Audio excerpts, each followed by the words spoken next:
on both in virtual and in public to stand with a pledge of allegiance. Thank you. I pledge allegiance to the flag of the United States of America and to the republic for which it stands, one nation, under God, indivisible, with liberty and justice for all. Thank you. So this is the first time we're doing a hybrid meeting where we have some board members on Zoom and some in person. Tim is the vice chair, and him and I touched base this morning. If the mechanics of me running the meeting we're struggling a little bit because either maybe I can't see somebody raise their hand, or there's just any real friction here, please communicate that. Don't be frustrated, and we'll hand and then we'll hand the gavel to Tim, and he'll quarterback the meeting from there. So since this is the first time any of us have done that, again, don't be afraid to provide sort of real-time feedback if you're having trouble hearing people, or you're not able to, you're getting frustrated because you're not being heard. All right, thank you. Let's go ahead and start the meeting. We're going to need a motion to approve the agenda. Thank you. Can we get a second?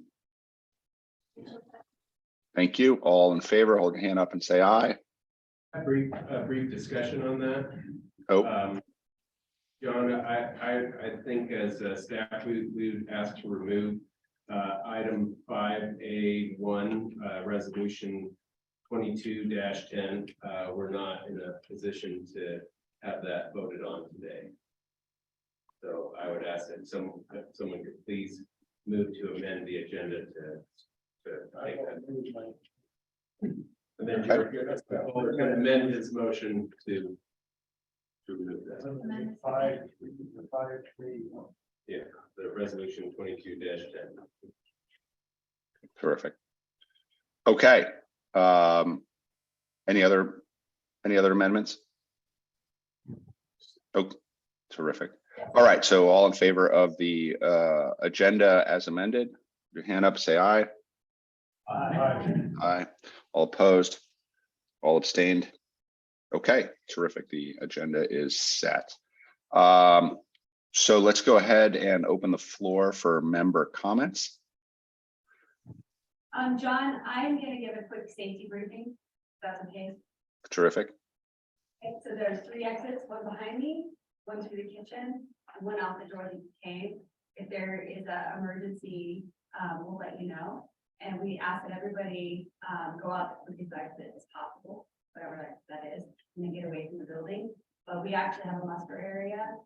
There's a sign out there that I believe is orange. Is that right, Elizabeth? Yep. It's orange. And so if the quickest exit is out through this door, though, just go out into the parking area, but watch for trucks, because there could be trucks. So we actually suggest these 2 exits, but again, just get out if something happens. So we'll let you know. Okay, thank you. Terrific. Thank you. And then Graham, we usually do a statement regarding public comment. If you want to go ahead and do that, please. The board encourages comments about the cooperative from its members. The board asks that each participant's comments pertain to cooperative business. Those wanting to address the board during the public comment period are granted 5 minutes to address their topics. Lengthy comments to the board should be submitted in writing. Formal complaints must be filed in writing and submitted in compliance with applicable board policy. Comments from the public will be directed to the entire board and not to any individual. No personal attacks will be allowed. Failure to follow these requirements may cause the public comment period to be terminated. Copies of our cooperative policies and procedures on public comment and filing complaints are available on the cooperative website.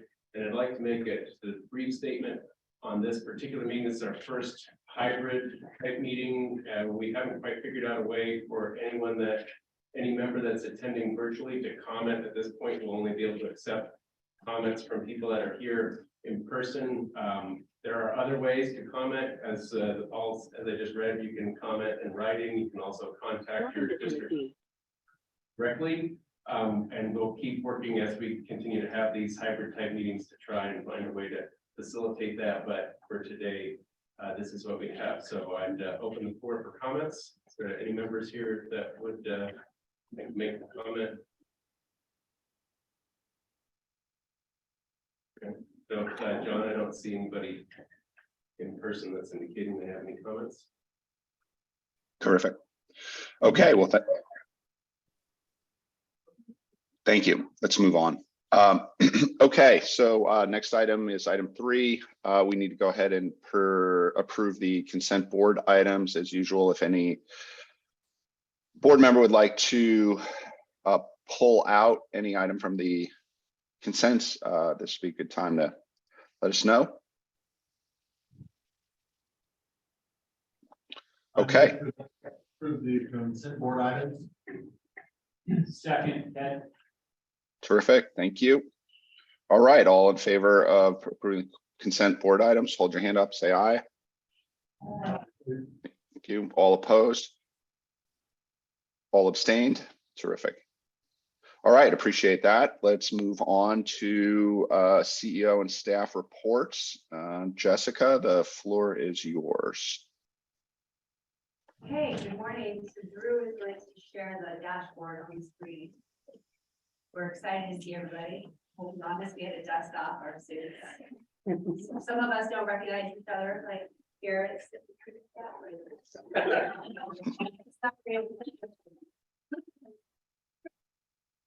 Okay.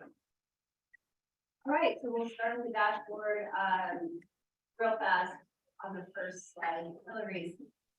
I think it was Hillary's team and Jenny mostly have someone come in and get our first all staff picture in a long time. So that's here. We had a fun barbecue and just sort of reintroduction to each other. That was fun. Okay, next slide. As we've reported in the past, we're green check marks for everything except for the safety, and AC. And that is because of past storms. So as we've mentioned before, a lot of our past storms and outages unfortunately bring down those numbers. But we continue to tick back up because we're having good reliability on the site. Any questions on that slide? Yeah. John. In the graph showed the last couple of months, graph showed a straight line. Sure. You want to, Drew, can you go to the graph? And then Jerry, so it's safety and safety. I can explain part of that too. So one is based on a 12-month period and the other one's year to date. And so one, they're looking at two slightly different things there. Yeah, that one. There we go. So it kind of tables off. I think there was a slight curve up. If you're looking for difference in numbers. Oh, no, it doesn't. 111. The next one does change slightly. Yeah, I was curious about. Yes. Yeah, it came down. Right. But it depends what drops off. It's a 12-month rolling average. Yeah. Yeah. Yep. That one takes a little longer. Right, 12-month rolling. Okay. Yeah, that's good. Okay, thank you. Thanks, man. Okay, next slide. So we did have 2 incidents and accidents. So I will briefly go through those. We had one where a forklift backed into a fork pole for those who shot. So the mitigation is that. So all of these accidents, let me back up, and incidents allow us an opportunity for improvement. So we take everyone seriously. We write memos, and it's all employees, no matter what division you're in. And then we talk about what are the mitigation efforts and the education opportunities for that.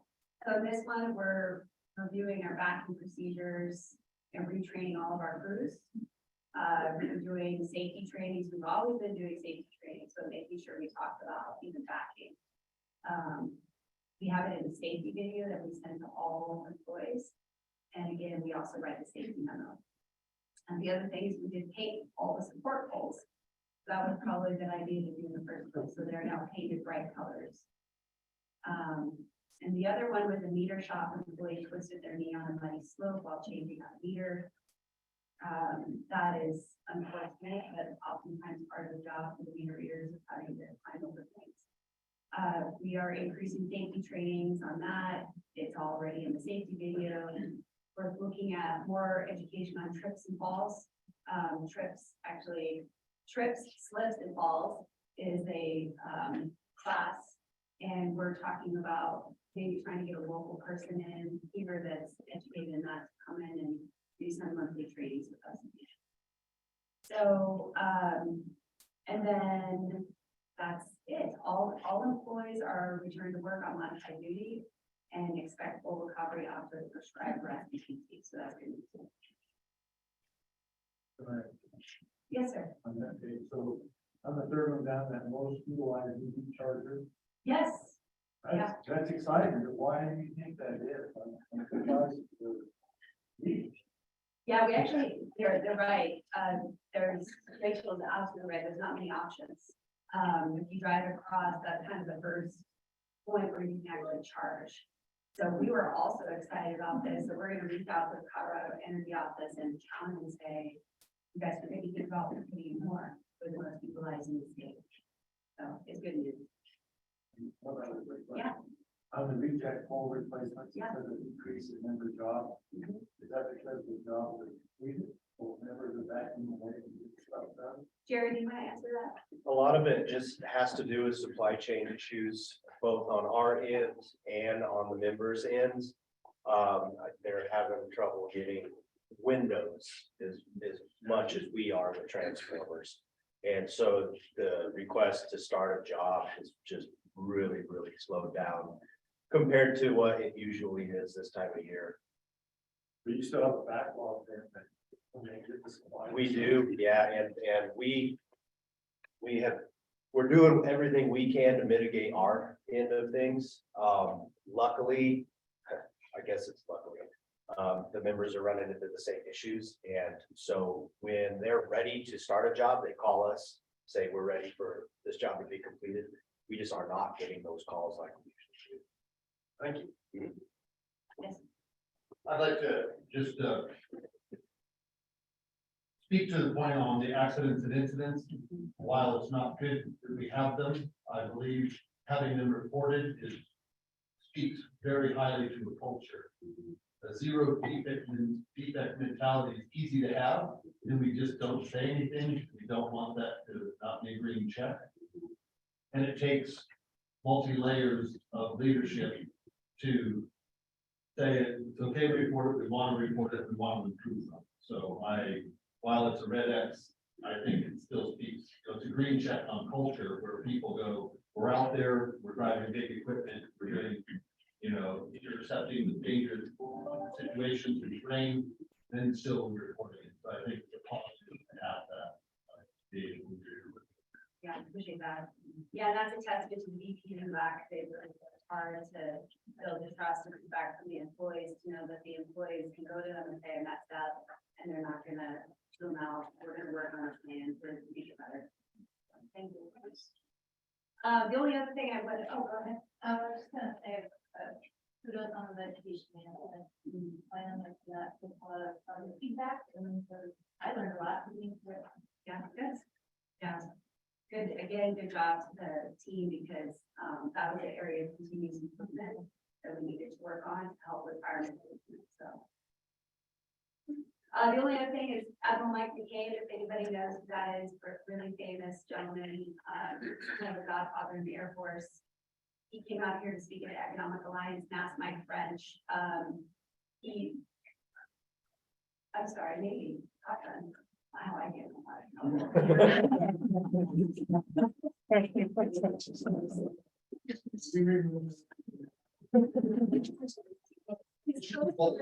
Coast Guard and Navy, we're always fighting, so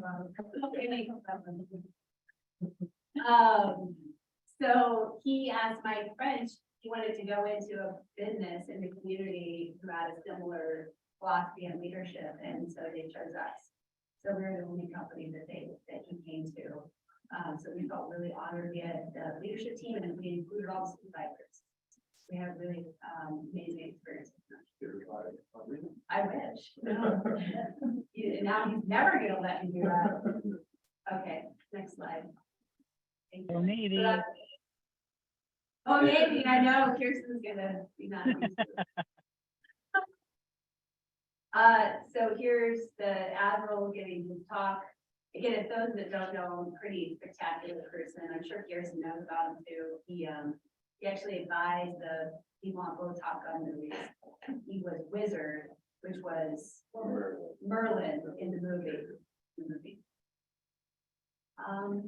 So I just think, you know, again, Hillary's team's doing a great job on providing expertise and education on heating opportunities. Their team's done great on the website rankings.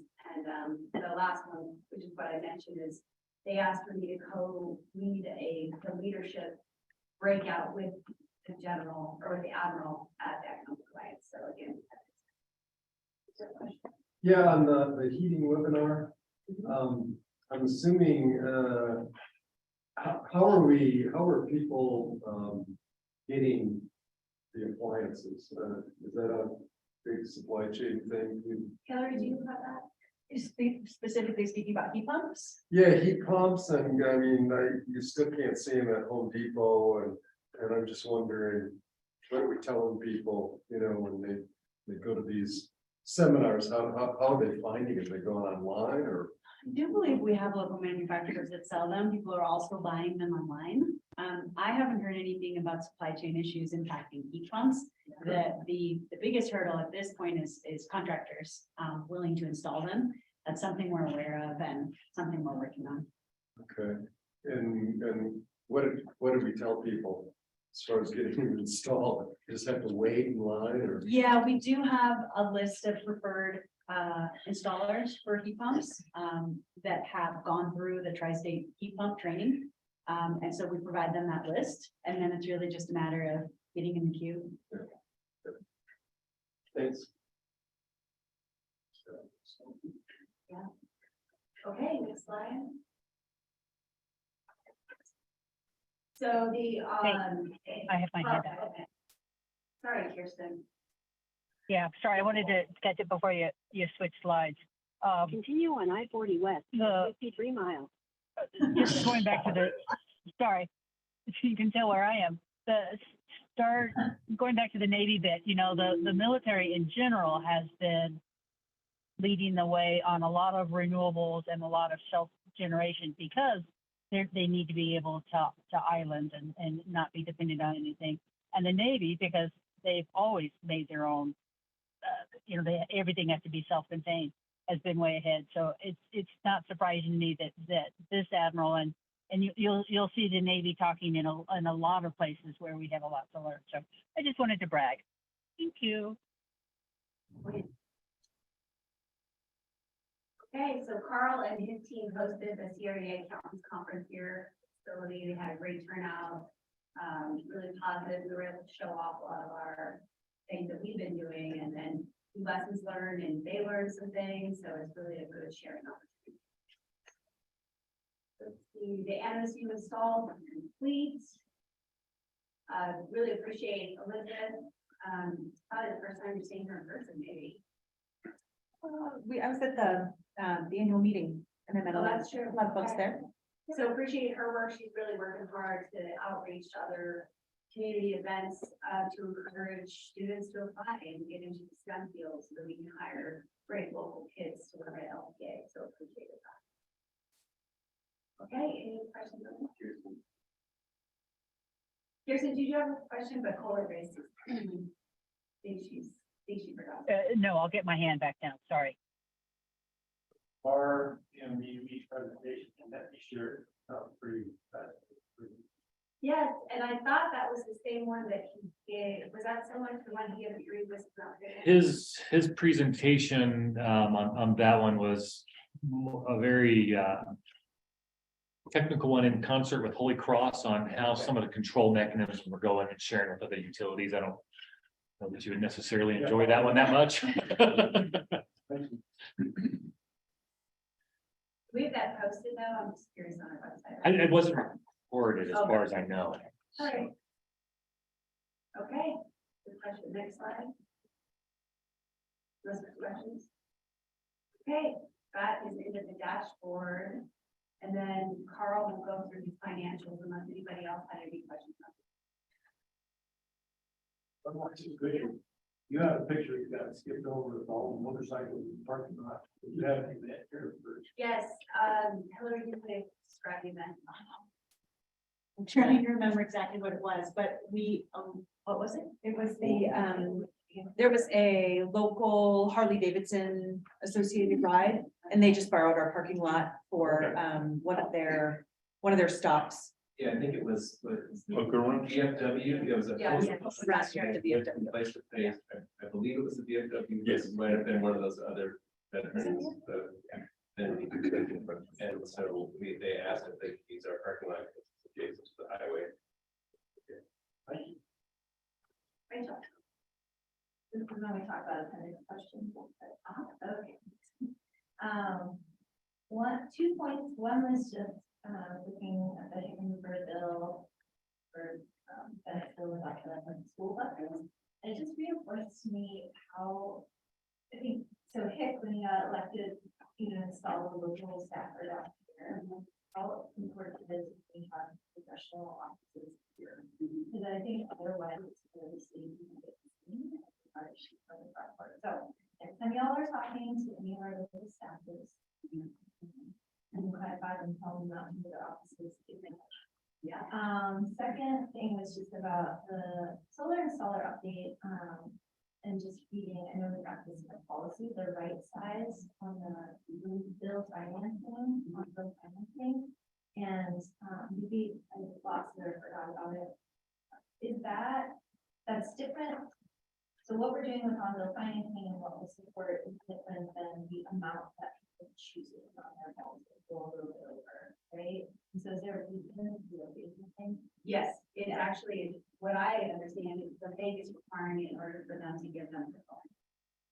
And cannot be made budget, but I think we can talk about that in policy. Yeah. Good question, yes.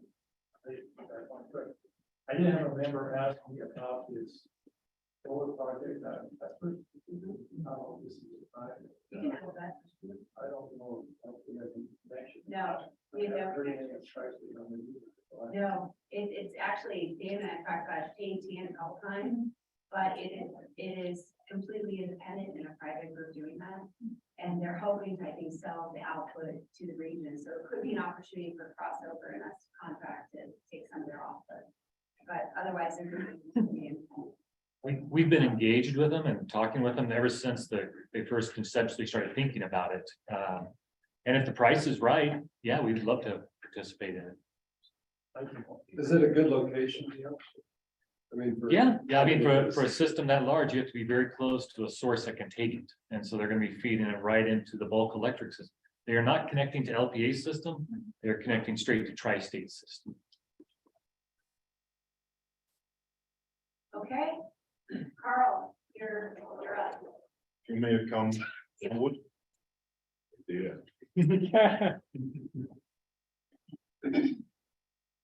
Okay. Let me get that up for me, George. Thank you.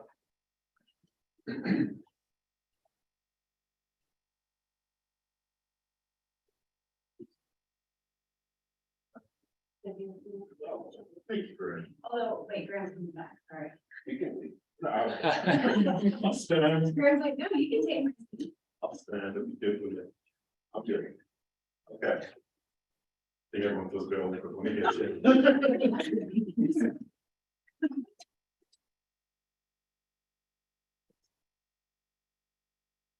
Chairman of the board for a moment, it's wonderful.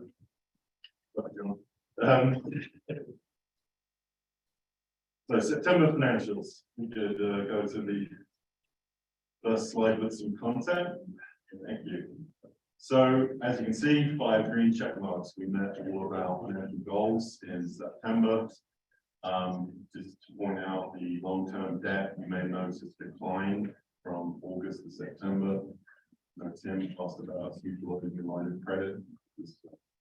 repaid during September, so that's why that number dipped.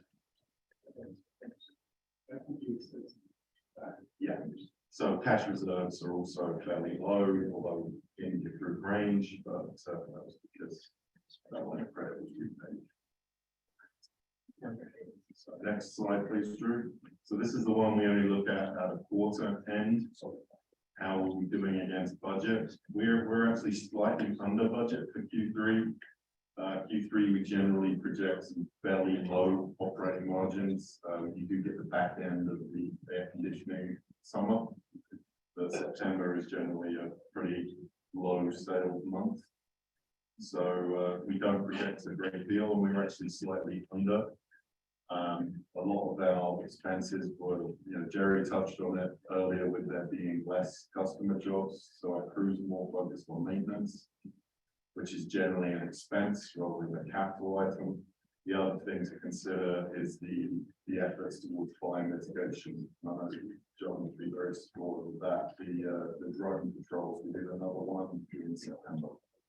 Those cost better than cash, but cash is very well worth spending. So, but as for the year as a whole, we are still well over where we have. Next one, please, Drew. So the reason we were slightly below forecast is really driven by our operating margins. Although we had electric sales which were above forecast, residential and commercial sales were both below.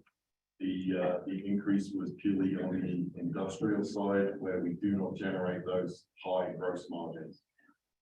So that was although we see sales being 8% above forecast in terms of kilowatt hours, our gross margin was actually slightly under, and 1% translates to about $20,000.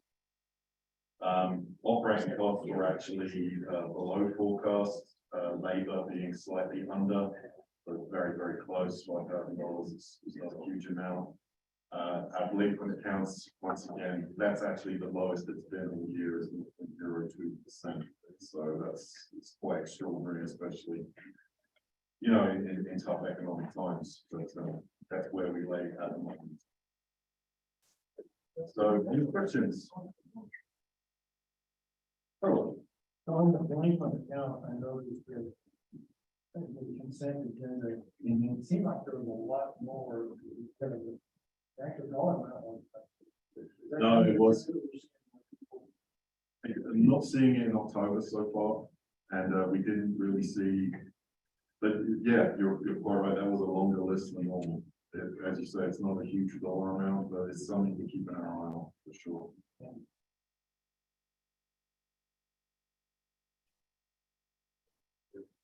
So you're letting me off easy today. Okay. I guess I spoke too much on Monday. You're sick of me. Oh, come on. Well, I got a question on the plan. Oh, sure. Absolutely. We can follow along. How did you take that? So on page 4995, under capital credits and state activity, it has 906,000. And then on a couple pages before that, page 47 and 95, in your comments, under the balance sheet cash, it mentions that you've got allocation for retirements conducted United CFC. I don't see where it comes up with that 900,000. Is that allocated or is that? There's one in the income statement, the allocation. Cash will be the requirements, but I believe that. Can you refresh my memory on what that number is? 900? Yeah, 906,000. I'm going to cheat and come look at your screen. I usually Thank you. Okay. 906 other capital credits and patronage dividends. So yeah, there's Western United, there was CFC, and I believe Federated as well. Yeah, but I will, after the meeting, I will send you how that meeting, how that number is. Thank you.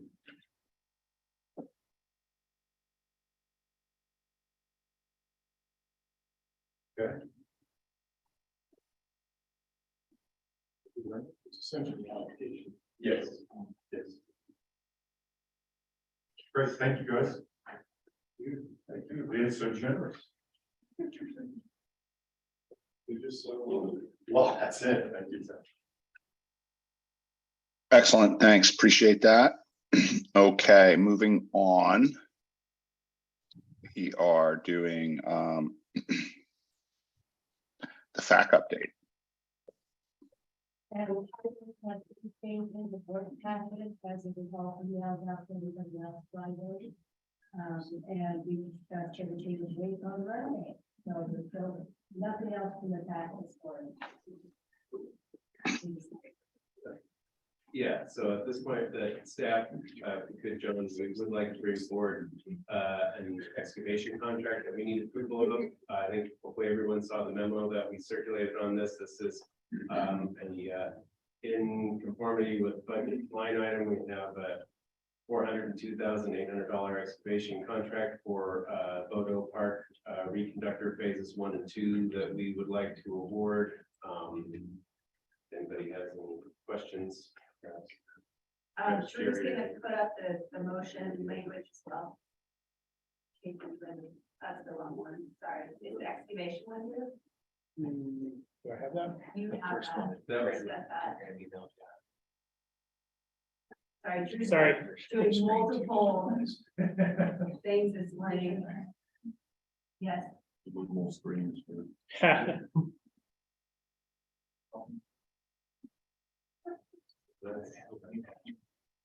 I think this might be the new. That's the wrong wrong one. the other one that he emailed you. This. Yep. About that. So does the, is this also shown on for John and everybody? No, but I can. Okay, when he's doing that, do you have any questions? You say that Yes, Yes. we have a budget for underground cabling. Can't remember what exactly, but the memo did say the way. I remember we approved the contract with Route 1 building for $402,000 annual. Excavation work in phases 1 and 2 of the Bodo Park project.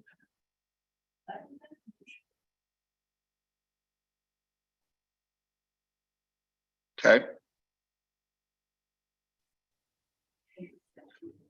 Yeah, so are we ready for a motion here?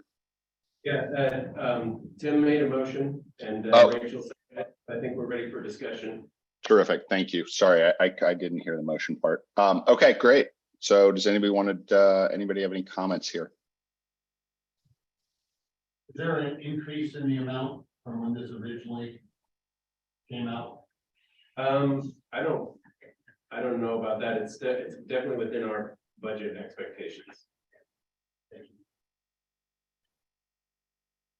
It's really because it's above the limit. Yes, yeah, so yeah, just for context, yeah, we have, we can need authorization from the board for construction contracts over $250,000. So that's why this is totally in our expected budget. It's just a neat policy. Correct. Okay. Okay, let's, so all in favor of the motion, hold your hand up and say aye, please. Aye. All opposed? All abstained? Excellent. Motion carries. Thank you. Okay, moving on. Oh my gosh, it's going so good. It's going so smooth. I can't believe it. Are we at a break? Are we at a break?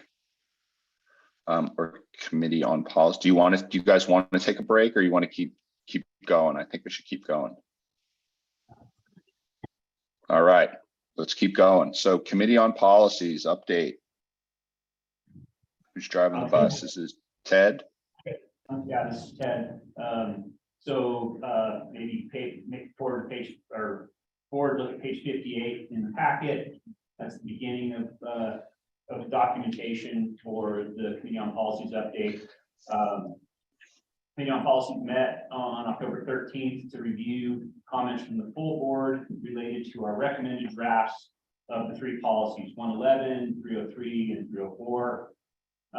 The comments from the board were reviewed and the committee made some modifications to the draft recommendations to try and address those comments.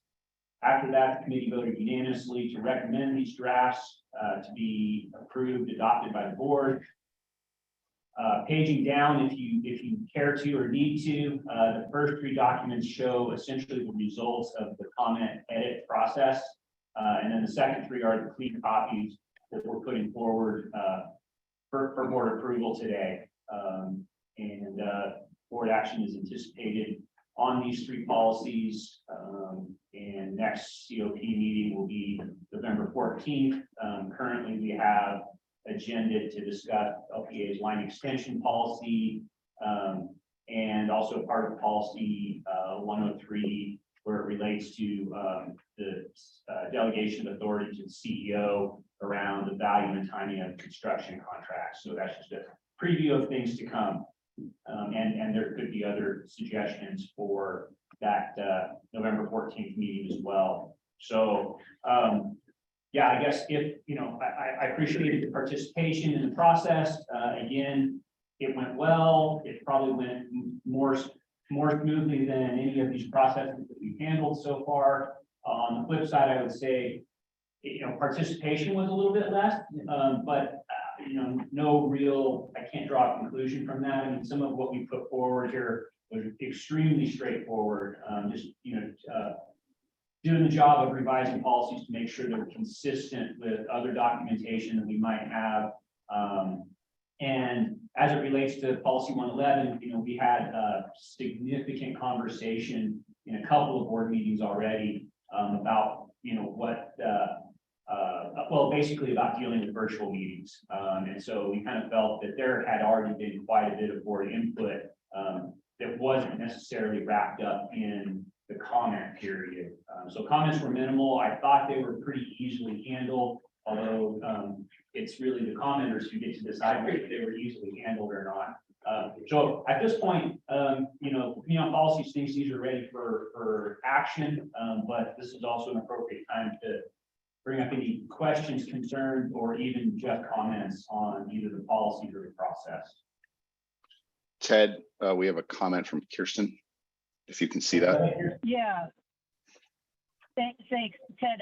I love this process. I love having it out early. I love being able to look at it at my own time and be thoughtful about it, and then the responses and stuff. So, and then the committee policy takes it up. I felt heard. I really like this process. I hope it's something we can stick with. Thank you. Thanks a lot, Kirsten, and especially thanks for your kind of extensive participation in that. It's obvious that it works well for you, so thanks.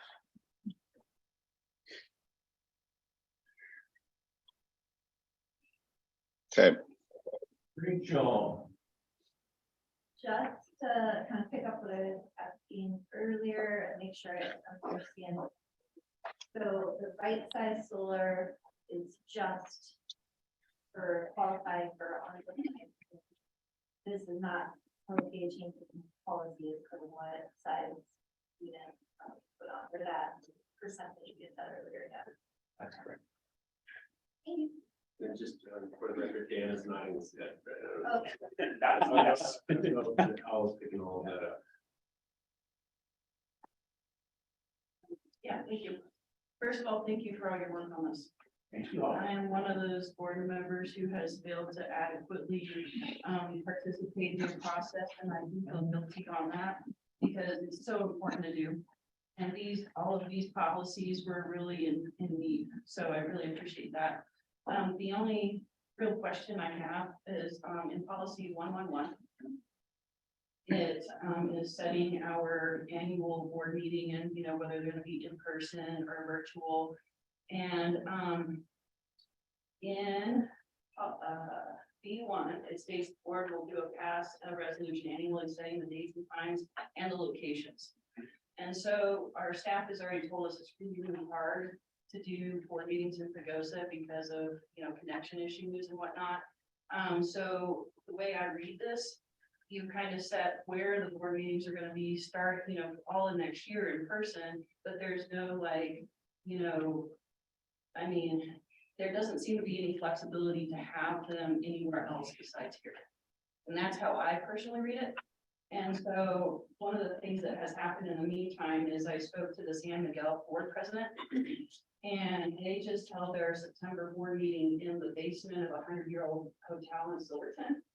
And so I really honestly think that we might, I want to just, I hesitate because I do admit that I have not participated well, but I just hesitate to like not have any flexibility. Like we can go from in-person to virtual, but is there flexibility? There- in location? I think, If I could address I think that. there absolutely is, and I mean, Brandon can address it more precisely and accurately, but I think you're reading more into policy 111 than exists there, and I believe that what you're asking for in flexibility is not inhibited at all by what we're writing here, or really by the bylaws where it discusses this. I'll let Brandon. Yeah, so the bylaws require this to be set annually by resolution. So we passed this resolution last month that stated that the default location for our in-person meetings is here in the multipurpose room of LPEA headquarters, but that the board has authority to set those meetings elsewhere, right? So we didn't commit to a September meeting in Pagosa Springs or something like that, whatever. You could have in that meeting, but I think the board this year in that resolution left some flexibility for itself to amend the location beyond this room if it wanted to. So that's a possibility at this point, not a commitment. I've seen past resolutions where, before COVID, where they were able to sort of commit to being in Pagosa or wherever else, Ignacio, Mayfield, wherever else in the service territory. At the time of passing the resolution, I think this year, still with some uncertainty, we took flexibility. Tim? So, first, I've got a couple of things. First, the comment, I did ask that when we talked about this timeline. And the response that I recall was that holding the board meeting in Pagosa was difficult because of the lack of broadband and other infrastructure that we have that provide transparency to our members, right? And I don't know about San Miguel or any other co-op. I think we're kind of ahead of the curve in terms of transparency. Maybe they don't have those same kind of considerations. So, but I support what you're saying. We need to figure out how we can do this motivation, because I think that's important. That our board be out in our service territory more than just here or in our homes. So at least I want to support for that. But I also don't think we should be diminishing our transparency issues or transparency goals. So then I got COP here, which has the funny name. It's not like I'm looking for air. Right size solar. You mentioned, I asked about this and your response to that. The definition of right size solar was also in the agreement with the bank. So the bank knows whether it can do the loan or not. And it's really, my understanding is it's in there to conform with bank, some sort of definition of that. But I have to say, it would be great for us as board members to understand what's in the agreement. So if there is a definition, that's what I was asking for, but I still haven't seen. So I'm not going to stop this policy from passing. I wouldn't vote against it on that, but I think that's information. Yeah, so Tim, is the good action from that just to distribute, make available to the board? I mean, both the link that I forwarded to you, which is LPEA's website answer to that question, but then also more specifically, what is the bank agreement? I'm curious. Yeah, is that reasonable, Graham? Yeah, I can get to you, or any other director that would like. Yeah, we all want to leave bank. But And then finally, you mentioned the next review is the line extension policy. Maybe this is a question for Jeff. You know, that has a financial implication. So would it be wise for that to also go to the tax? Or coincident with that, this is both the policy and the thing. Yes, absolutely. So I would recommend that you, I don't know which one was that at first, but before we change language, the policy, we have to look at financial, review financial implications. Yeah, that's a great point. And I was just returning to come back first, so we'll work with it. And then I want to thank you all who participated in the council. It's a really, it's important, but not easy. Well, I Hard to get excited about, so I appreciate your. Yeah, and you know, the appreciation, the compliments are much appreciated by myself and I assume the rest of the committee on policies. The committee works very well. You know, it's great discussion. We've actually had pretty good outside attendance. You know, Kirsten was there, Kohler was there a few times. So that makes me feel good. You know, there is interest in participation, and sometimes we think it's boring, but it is important. It's mandated. It's required that we do this, and so I think the process is going well. And I appreciate the reason why I appreciate the compliments is because it's the opposite of what we could be hearing. If there were complaints, then we need to address it. I think we have a process that it gets things done, but if it's not getting things done in a way that's acceptable to this board, then we make changes to it. And so right now, we've seen mostly affirmatives on that. But if people feel like they get left behind somewhere, participation isn't easy, or something like it seems like this stuff is getting ramrodded or something like that, then tap the brakes and be aware that Do you have a policy for complaining about policy? there's calling me or email or text. Okay, thank you for all that. Any other I guess we don't have a motion, but any other discussion about what we put forward prior to us getting a motion in place? Or a motion? Just one thing I brought up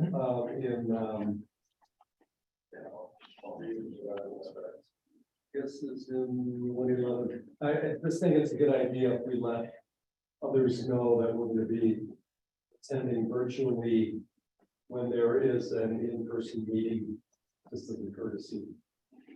Yeah, thanks for bringing that up, Joe. That was definitely a reasonably big part of our discussion in drafting this text.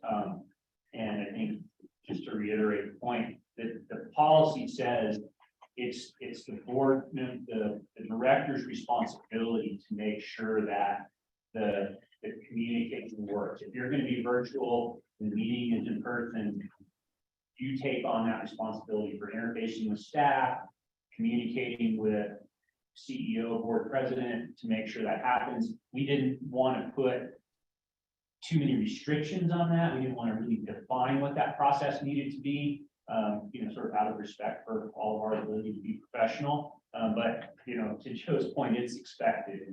And I think we can, I don't think we'll have any problems. Obviously, we're executing that today. It seems to be going well.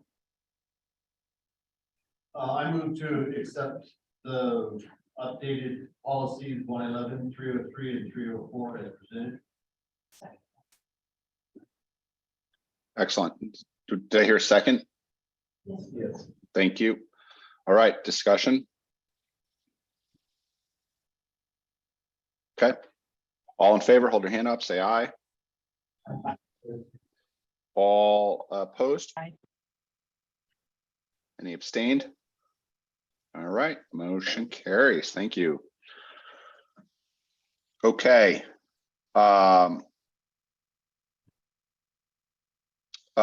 Let's see. Just if I just hit the pause button for a second. Jessica, do you want, we can, if Matt's not ready to go, we can sort of drive around him and keep going.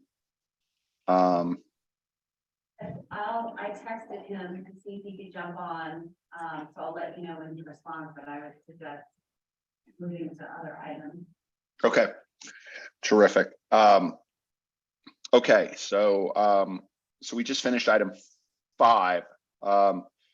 And as we figure out whether Matt's available, let's drive around all the executive sessions items and the attorney items and just tick off some of the item 9, the attorney reports and director reports. So let's see, Graham, that's you. You want to go ahead and I'm sorry, hang on a second.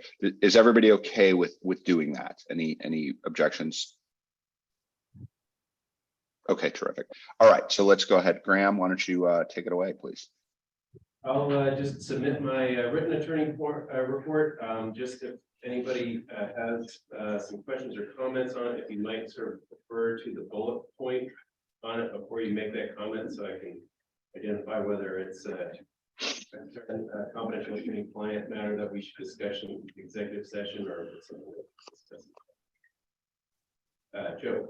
On the crossover energy, I'm just curious, is that, are we meeting with them monthly or what's our interaction with that, given all the delay? I mean, Dan meets with them pretty frequently. Twice a month. Yeah. And then I participate in those from time to time when it's appropriate for me to participate in, but Dan is meeting with them quite regularly.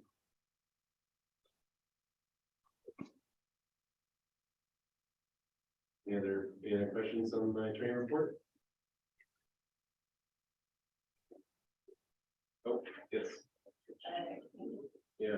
But just wondering if we could, with respect to the question about the fast track.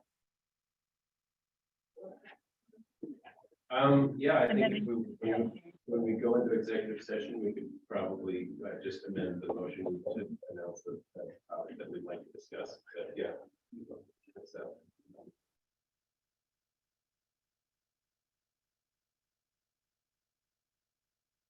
Anything else? Look at you guys, both you and Carl getting off easy this time. All right, number 2, tri-state. So I think that's Kohler. Did put the board report and also the board highlights of the docket. I don't think these reports really reflect the intensity and some of the discussions that we had this month. This month was really an intense meeting from the beginning to the end. And the main things that made it that we discussed the financial performance, where to date, where we are, also our financial goals. We took some action on the financial goal and recession, but that was reserved some of our third revenue. And then the third thing was we got a high level look at the proposed 2023 budget. And then that was kind of all tied together. These discussions went from Monday all the way to Wednesday. They were at breaks, they were at lunches. What I do every month is I try on the evenings to take different records out dinner to learn more about what they're responsible for. So this month I took out the name of Lawrence Rosé. He was southeast Colorado. He sits on the Amity Canal. This is the canal that Tri-State owns 49% of the water. It's very valuable water. They also own a lot of land down in that area. I want to find out more about that, how that ties in, and the P&L, is very little of those, but the balance sheet as well. And the second night, I went out with Neil Greco. He's our representative on the Basin Electric Commission. There's a lot to be learned from Basin. A few years ago, they were in the same shape as what Tri-State is today. They were bleeding money and really hurt. Today, they're doing really, really well. The LPEA is actually a Class C member of this. In Colorado, Dakota Gas Forum. That's what it really turned around and done with golden maple at this point in time. And then one last thing before taking the question, I got a big thank you from Dwayne. He was flying into Joseph, he's gonna attend the LPEA annual meeting, and he had a car reserved to go to the airport. He got there was no car. So he called Jessica, and Jessica said, "Yeah, we can get your car, get right there." He's on a real tight schedule. It ended up that the airport did provide a car. But he was very, very thankful for it. And he told me he had, I understand the car he got stopped. Gas gauge didn't work, windows rolled up and down, and didn't go up. Yeah, I mean, quite a So story. thanks to Garrett though, because Garrett was the one who found the car. Yeah, so thank you. I would very much appreciate it. Very happy. So with that, I'll take it. I mean, that's a serious big dog move to make somebody fly into a remote airport and then not pick them up. Tough to miss the message. Kirsten had a comment. Yeah, Kohler, thanks for the report. I have 3 different things. I'll do the first one and we'll see what other questions come up. In the consolidated budget preview, which I actually got off the MIC. I didn't notice whether you had loaded it into our Google Drive. I know you usually do, but I just happened to get it off the MIC.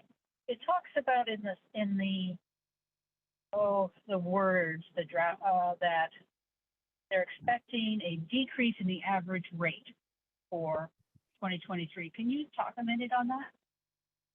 I can't, but I can find out for you. I saw that yesterday too, and I was waiting to get that into our drive, and it is in the drive now, that presentation. But I don't have an answer for you, but I'll get an answer for you. Okay, yeah, I was, because they also say they're anticipating keeping with the stated rate. So unless maybe they're thinking that demand is going to go down, which will of course bring people's average, effective rate, I think they call it, down. But that was weird. I'd appreciate you looking at that. And I'll put my hand down but we'll put it back up if somebody else. Yes, that's the question. Yeah. So in your bloodletting session, were there any, what are solutions? I mean, tri-state, obviously, when they have problems, we could have problems. So, what are they doing? What are the solutions? Or are there any? There's not many alternatives for some of the things such as the impact of inflation, supply chain.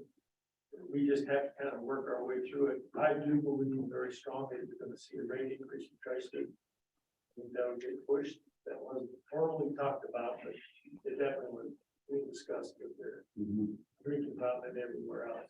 And I really don't see any other way to correct what's going on. For fiduciary responsibility point of view, it needs to happen. And I saw in Dwayne's report that there might be some of the Inflation Reduction Act funds available. Is that we talk about that? Yeah, absolutely. It's up in the air right now, exactly how this is going to get dispersed and what requirements are. But Dwayne did go back. He had, I think 2 people with him, and he visited 3 of the FERC commissioners, the Secretary of Agriculture, and a bunch of other ones. And help try to guide this. And basically, that's what he's backing up. I think they're all trying to figure out how to do what they need to do with it. So there's no answer, but there's definitely some opportunity, just like there is for LPEA. The direct pay is going to be a big thing. There is some room in there to get some money for stranded assets, but it's not called stranded assets, but helping the communities out. I think it's a little early to say. I think that's going to come down that as well. So I do know, and Hillary's gonna have to help me out on this, or Carl, but I think Tri-State hired a grant writing company themselves to go out and look at opportunities and find shovel-ready projects. And then they offer the services to all the co-ops at a 40% discount. And so we are going to take them up on that offer as well. So I'm just piggybacking on what you said, but yeah, we don't know all the opportunities.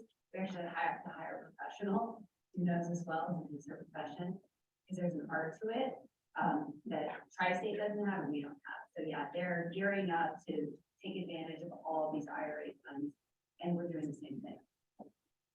And there's a few other things in the works. So for instance, the rifle station went off. It's officially off the grid right now. There's some action going on with what to do with that generation plant and that property. There's other small things like that. They're small. The overall picture again. They'll be happening in the next couple of months. And we'll get more information. Hopefully that helps. One quick clarifier and then one big picture question. So the clarifier, you just mentioned all of the, all the kind of talk about interesting rates. And we talked about on page 71 in the Tri-State Board of the FERC 2023 draft budget review. But the assumption everyone's operating on is at least for 2023, the FERC state rate is supposed to. They did put that in there. But that's Believe that not, in there, yeah. okay.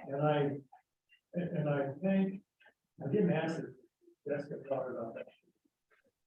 That's a communication of her. Is the feeling for most of the drivers of the start of the rate fell ahead. When we put a new rate in and it gets challenged, we can't really make those challenges. Jessica talked from that, we can do something. But it's subject to legal. Yeah. And I think when I don't really see another way out of putting that. It increase and maybe Kirsten has a comment on that. And that's another thing. I think Kirsten again, in on that committee, they got a good load there. They've got a challenge trying to figure out how to get something. But and they'll cover the cost of Tri-State that. Right. And her hand is up as well. Kirsten. If she wanted to wait, that's the okay. So yeah, I have several questions too, so if we could stop. Somebody else interested. Yeah, I had the similar question. Rachel had for stated Rachel is for you, but we've also heard that, and like you just said, there's a likelihood that Tri-State will have to raise their wholesale rates to us as other vendors in 2022 towards the end. So we as a co-op will have to understand and deal with that somehow. And we also have the opportunity, perhaps within a year or so of that, to see lower cost power through the partial contract. So I'm just sort of preparing us for the idea that we're going to have a rate increase, that we're going to have to deal with wholesale rate increase. And I think it's useful for us to talk about that early, so that we, if we have to pass that on, we're going to calling our members that was because we not that we need to necessarily for ourselves at this time. So the other thing I wanted to ask about, I think that you go a little bit further. I agree with you. Let people know. I also think that some of the CEOs have gotten together and realized the same thing. They came up with probably 0.5% increase. That was not mentioned in Tri-State. I guess that's probably pretty good estimate. So it's not just the Tri-State thing. This is other co-ops as well. Writing on the wall. So you're saying that rate increase is from Tri-State that they're anticipating, or they're anticipating other co-ops would need to raise their rates? That's what they're expecting Tri-State. Okay, that's correct. That's a yes, it's good as we can get. Okay. So right now the debt is at 8.5. So we can place bets or something. You know, it's worth noting here that while as I think Tim pointed out, the rate increase is inevitable. We're just going to have to pass some of those things on. It is still nothing compared to what's happening in California right now. Right? What you know, in this year, PG&E, Pacific Gas and Electric, increased their prices 21% this year. Right, and their additional rate hikes are expected in 2023. I mean, compared to other parts of the country, we're doing great, even with some rate hikes. So. And I think that Excel will get that request for Delta to raise all that. Okay, well, just something to look forward to. Okay. I'm saying there's a question or two. So curious. The ERP, right? The Tri-State ERP settlement, my understanding requires some greater level of investment in energy efficiency by Tri-State. Is that correct? So, and there's some rate schedule. And I know that right now, for example, the city of Durango is looking at performance energy contract. They're going to vote on that in November, right? So I look at some of these institutions and things that get power through our contract with Tri-State and so forth, and wonder if there is some opportunity there, for example, to work with the city or the county. Our school district is looking at a similar kind of investments and so forth. So, you know, maybe it's a timing issue, maybe it's not realistic. I don't know how this program is going to work through Tri-State, but there already is movement afoot, and if whatever we can do to match them, I think will help our community. I don't know so much about Archuleta or Pagosa, but there's probably opportunities there. So I would just say, whatever you can do to find that information, or maybe connect them, our staff with the city and you're probably aware of what some of that's going on with the 9R. I think you guys are sitting at the meeting with 9R and some of the use of the bond fund and so forth. So whatever we can do to match those two efforts together, I think would be a win. I'll just on another comment. Greg is kind of giant in this program. He's been tremendous on it.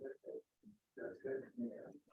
And I think that LPEA is really ahead of a lot of the other laws for that stuff. So we do have one. We just, you know, say something like that, but I think that they're giving tremendous guidance. Dan, do you want to add what we're working on this branch?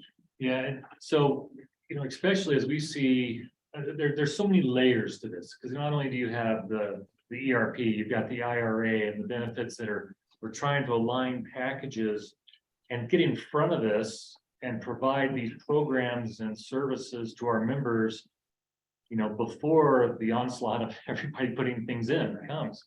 You know, from energy efficiency to energy storage to solar on the roof. I think there's a way to align a lot of these things. And so we've certainly been brainstorming at a meeting coming up with Hillary's group on trying to figure out ways to align all these efforts. We're talking with Reg to say, you know, Tri-State, you've got to open your eyes and go beyond energy storage only being installed to avoid reducing our purchase power bill. There's other reasons we want to put energy storage in, and it's a tool in our distribution toolbox that you can't prohibit us from using. And so they hear that, they understand it, they're trying to build the programs around it. So that's where we're at.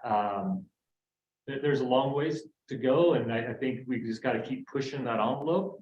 And you know, Dominic's, I'm not holding him back one bit, and he's just charging forward on things and making pilot programs. You know, we got people that have batteries out there already.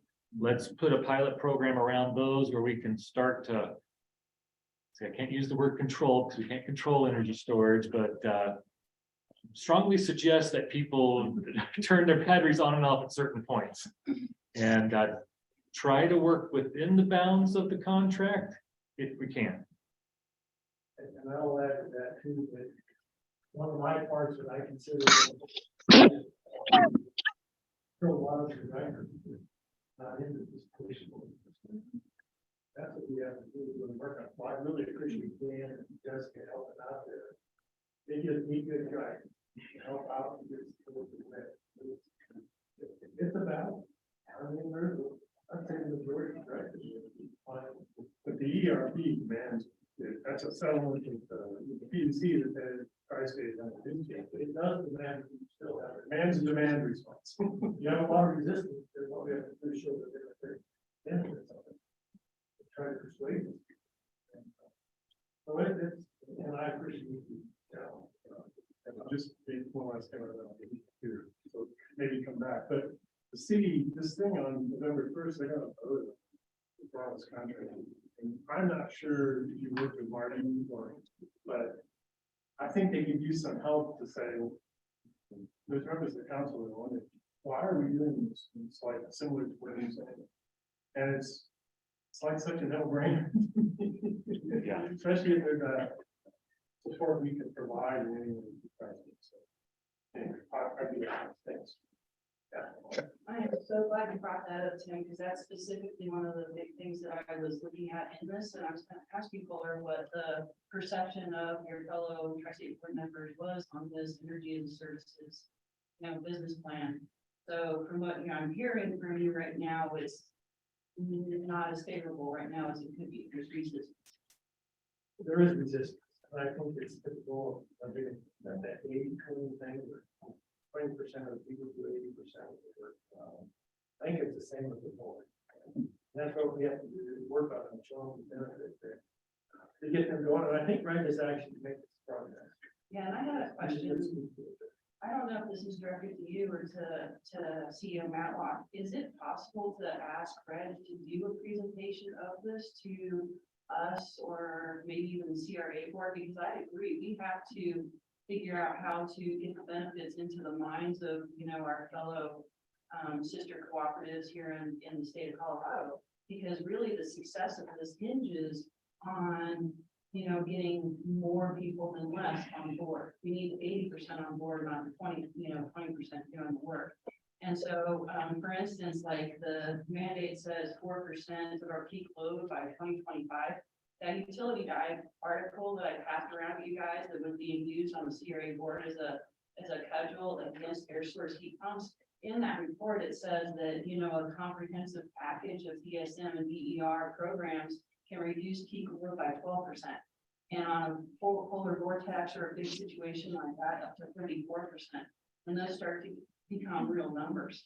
And so really what I'm interested in is seeing if we can help spread the word, continue to spread the word, because we are way far ahead of the curve. And if you look at that table that Kirsten sent to us in the rates design committee, I mean, we're well utilizing the rebate program, which kind of reflects, the direction we're going, and then, the overall is like 60% usage, so there is a lot of room for growth and that's just something I'm really interested in. So You're key with the education.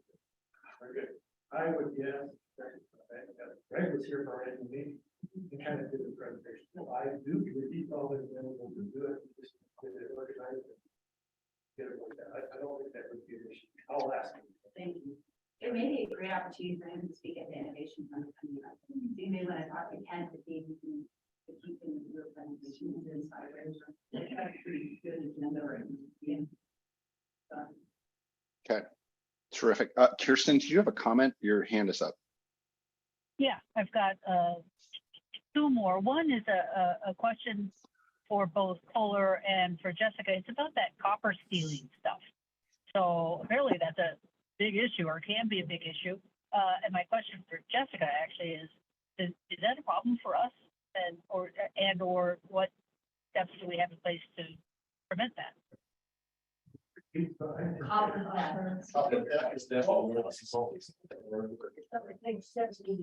a fascinating presentation.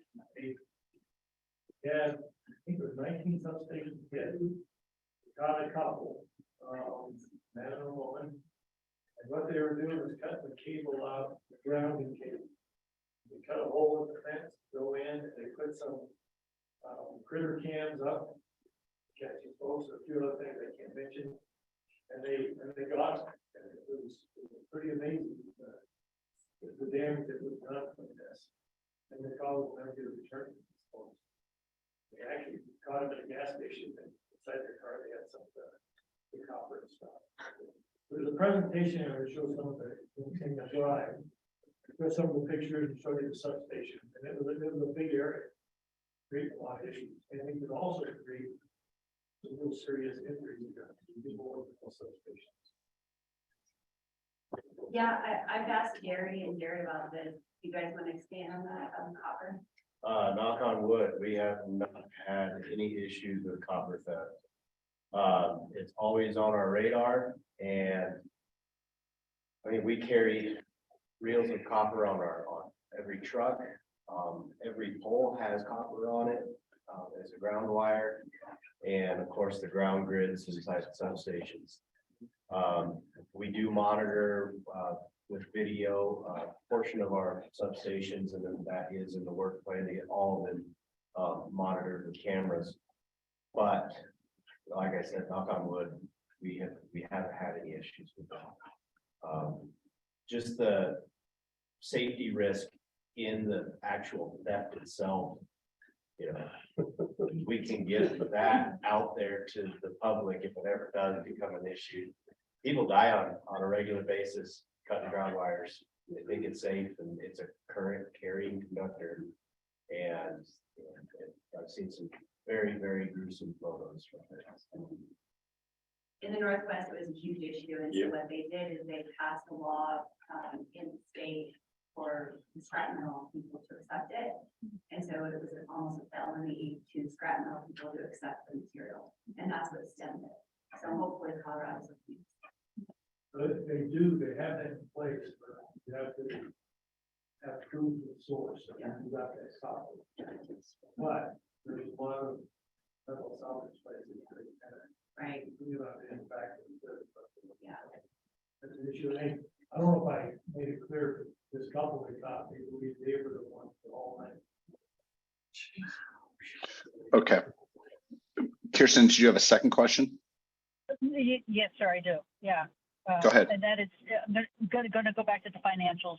And Kohler, I sent this to you an email just a few minutes ago. I'm sorry to give you more of a chance on that. It's in the operations and financial performance section of the board packet here. I don't know what page it is. That's page 74 of 95. In the operations performance, it talks about non-member energy sales volumes were 5% over budget. In the financial portion, it talks about non-member electric sales were 33.2% lower than budget, primarily due to an optimistic budget which assumed all generation would be running. So it sounds like volume-wise we sold more. We just didn't sell it at the price that was expected. So I cannot reconcile these in my brain. Not too sure I caught all of that. So on the volume, we were over, and then on the price, we were under. And part of that is the cost of doing it. And what happened is we are low on our inventory with coal when they were burning gas, and gas was very high price for a period of time. So it's costing us a lot more to provide that power. We usually actually make money this time of the year because we have excess generation. This time we couldn't do that because of some of the units came down and the price of gas was so high. I don't know if I answered your question.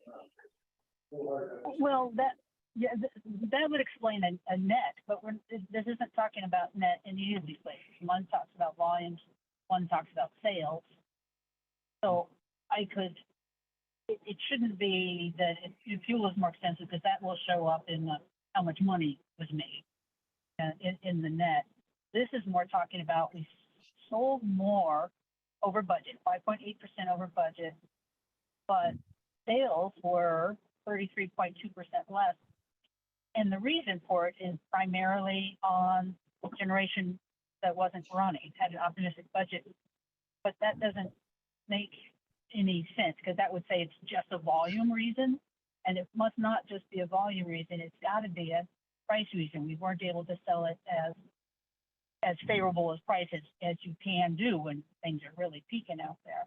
So I think it's worth a follow-up if you would, Kohler, to get that explanation. And I think I did send this to you in an email just a few minutes ago. Yeah, I will follow. I appreciate that. And I'm sorry if folks are having trouble hearing. I'm having difficult hearing you, Kohler. So when you speak, if you could maybe lean more towards Tim, because I'm not having any trouble hearing Tim speak. That's, of course, I'm not surprised, right, Tim? Okay. So that one is not picking up audio. Sorry about that. So speak this way. Okay. Okay. Okay. Okay. All right. Thank you very much. You bet. Thank you, Kirsten. Okay. Last call for Kohler. Yeah, there are questions. I think you have to say your name because Rachel has a question. Okay. Oh, I'm sorry. Sorry. That wasn't, I can't quite see you. Please take all the time we want. I wasn't trying to rush people through. And I do think in the audio front, it seems like John coming across clearly, the Dan speaks a little past that one, but folks sitting at their computers, it seems fine. With the car situation, it's a little rough. My question was just, yeah, kind of stepping back a little bit, and you started to speak to this, John, when you're talking about what's going on in California. Yeah, we've got our own little moment happening, tri-state as so much change is taking place. What is the larger landscape? And like, is there a good article that captures that? And I guess just trying to understand more broadly what's happening within the GT world, and some of these changes in the whole way the electric system works. And then what are the model methods or institutions to look to that we can learn from? I don't know if that's not necessarily for you, but just in general, I'm finding myself. I want to hit what you're asking. I can tell you that, you know, Tri-State did this agreement where they had a 2% reduction, or 2% reduction the next year. They actually thought they'd be able to do another reduction this year. What has happened since then? I mean, the budget doesn't make any sense at all. With inflation, the supply, I mean, some of these charges we got stunning. Some of the charges that they're really stunning. And it's not all inflation, it's also another big one, like they made on the goal. We're going to talk about $20 million. So I think right now, just trying to correct the time. I don't know that there's one place to get an overall picture of length each child. Other than attending meetings, and I will mention, everybody invited to attend tri-state meetings. You have to get pretty cool to try to do it. You can do it virtually or in person. I don't know that. If there's someone you're asking. I mean, it's a big question. It is, and there's a lot of. And it's, I can tell you, a lot of things come forward, not even on the radar. And got a bill, a very $25 million. For 1 year. That's not in the budget. And there's certain.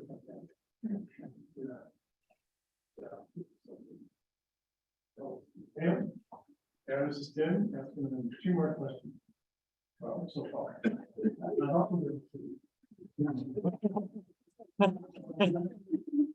Because we got the fact meeting beforehand, and already asked. We could have the tri-state report committee. Use this meeting. So I noticed in the report the October 2022 meeting highlights that they're working. There's a page 71 that says working. It's given an outline that Tri-State is optimizing the CE program. And one of the pieces was working to reduce upfront capital requirements along with finance. Right? So I'm just curious, does that mean is Tri-State planning to offer on-bill financing, and who would they offer that to? And I'm not quite sure how that fits with Tri-State's model versus a member distribution program. And that's my back up on this. My understanding is that Colorado has a program, they got a lot of fun. private get access to. What they're trying to do is get it lined up to the co-op, trying to use that program to do what LPEA is doing right now. Interest rates are about half of what the standard interest rate is. It's very, very efficient.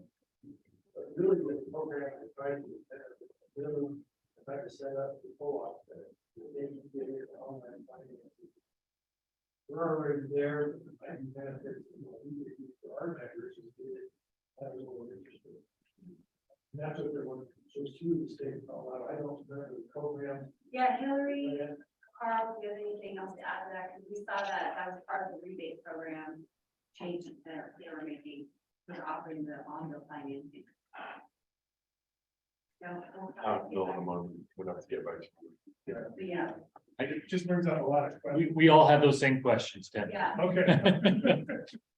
Again, I was thinking in terms of the fact as well, you know, if there's, I don't know who's the bank would be in this business, state, the tri-state, independent bank, we have a bank relationship in our community. I like that, I don't wanna have to exchange that for some other bank that's, maybe a national Wells Fargo or something. So there's those kinds of considerations, so maybe as you receive information, we could bring that to the fact or something like that. And review what's happening, there's some great benefits, but the devil's in the details, so I look at them. And there might be another benefit you can go over. Another reason, maybe he could come here in San Miguel and a couple other co-ops could come and use it all, their board. Anyway, just a thought. Just as another point on that, Tim, I do have an email from Tim Coleman about, I believe, and I don't know 100%, but I believe part of the Inflation Reduction Act is to fund the Rural Energy Savings Program. So I'm waiting to hear from Tim Coleman whether that's the case. And if that is the case, then, because it's supposed to sunset in 2023, if it is the case, the government, USDA offers 0% loans to organizations like us and like Tri-State. So as soon as I hear something on that, I'll let you guys know. And which are part of maybe ways that we can access some of that.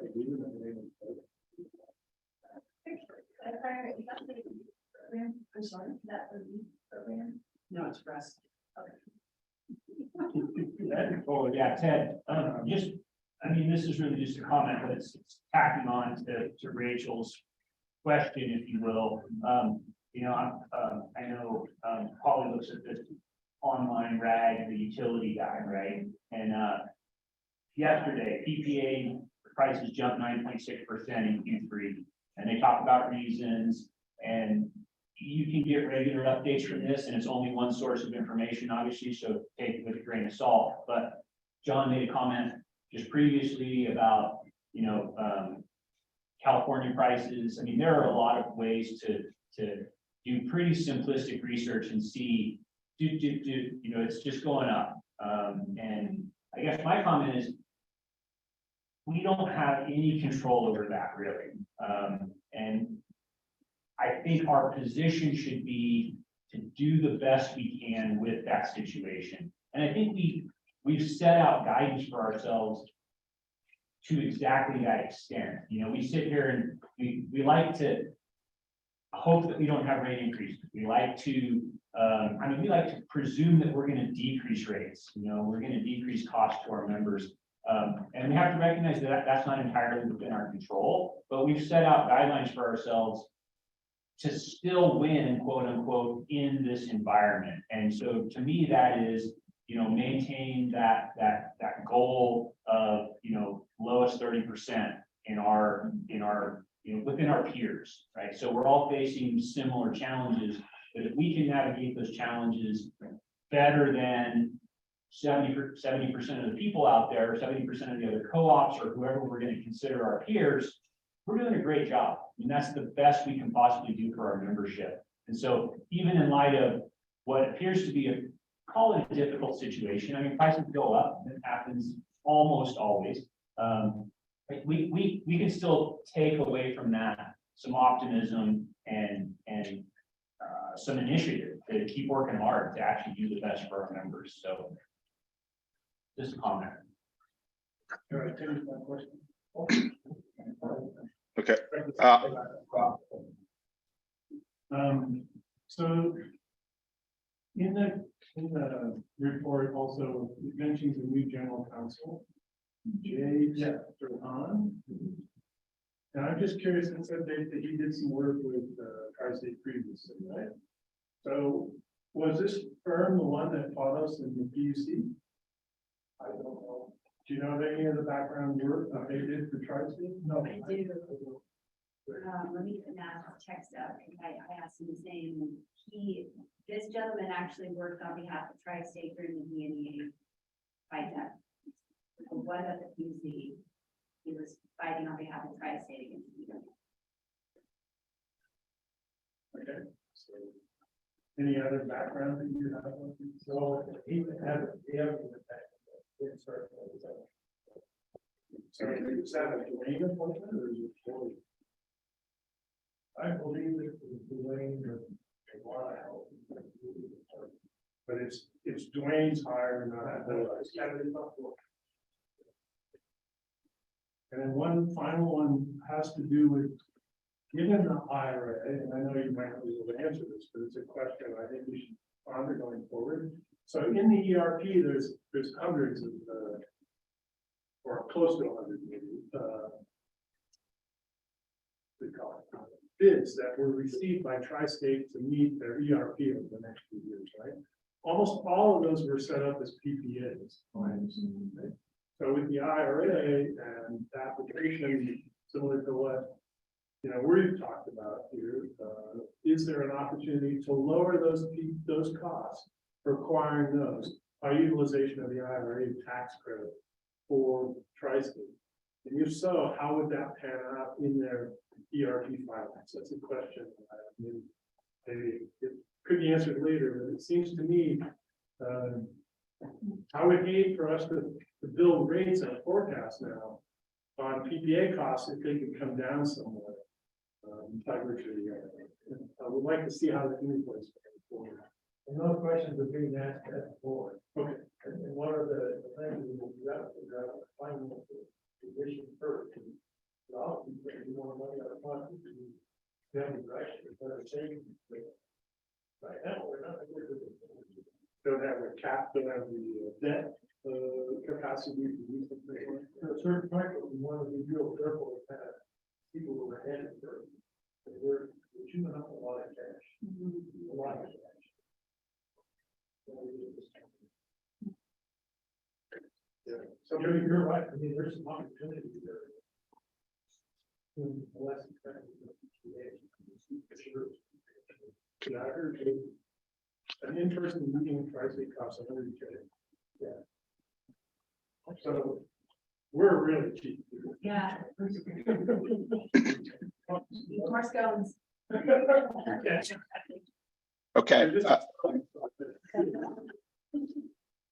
All right, I'm gonna step in here and hit the pause button. We can continue this conversation. It's definitely a good conversation. We're over 30 minutes into this subject. It is also break time. So I'm declaring the break because I need a break. So let's hit the pause button here for it is 10:35. We will see you all back at your seats at 10:45. And then we can decide whether we want to continue this conversation around Tri-State or push on. Okay. We'll see you guys in 10 minutes. Yes. Okay, let's get back to it. Can you guys hear me easily? Yes. Good enough. Okay, let's get back to it. So we'd hit the pause button here, and again, it was sort of I think it was a pretty interesting discussion around Tri-State, but so I don't want to just push on unilaterally. Do we want to continue that discussion, or are we additional comments, or what do you want to do? My report is finished. If there's not more questions.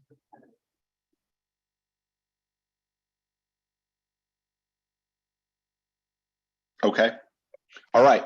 Then through no other reason than because I can't read and my eyes are shot, I skipped over the roundup report. So let's go ahead and have the Roundup Foundation report, please. Awesome. Well, I apologize. So our roundup meetings take place the week after this board meeting, and sometimes I create the report and then I don't send it. Yeah. So that was the case this go round. Anyways, you all saw the report came in a little bit late, just in your emails, but basically, business as usual, spent down a fair bit of our funds and dipping into the reserves. And there's kind of ongoing conversation about how best to structure roundup. More so, I think the function and form for the community side of things is great, and we're just looking internal to how we can better make our board meetings and the functions of the board more efficient and perhaps more accessible. So I got. Any add-ons, Kirsten, Betsy? Rachel, I have a question. Yeah. On the financial statement, on the profit and loss statement, it says total income. Oh, that's okay. That's current month as opposed to year to date. Okay, I'm sorry. I thought that was a big decrease, but that's my mistake. Sorry. Awesome,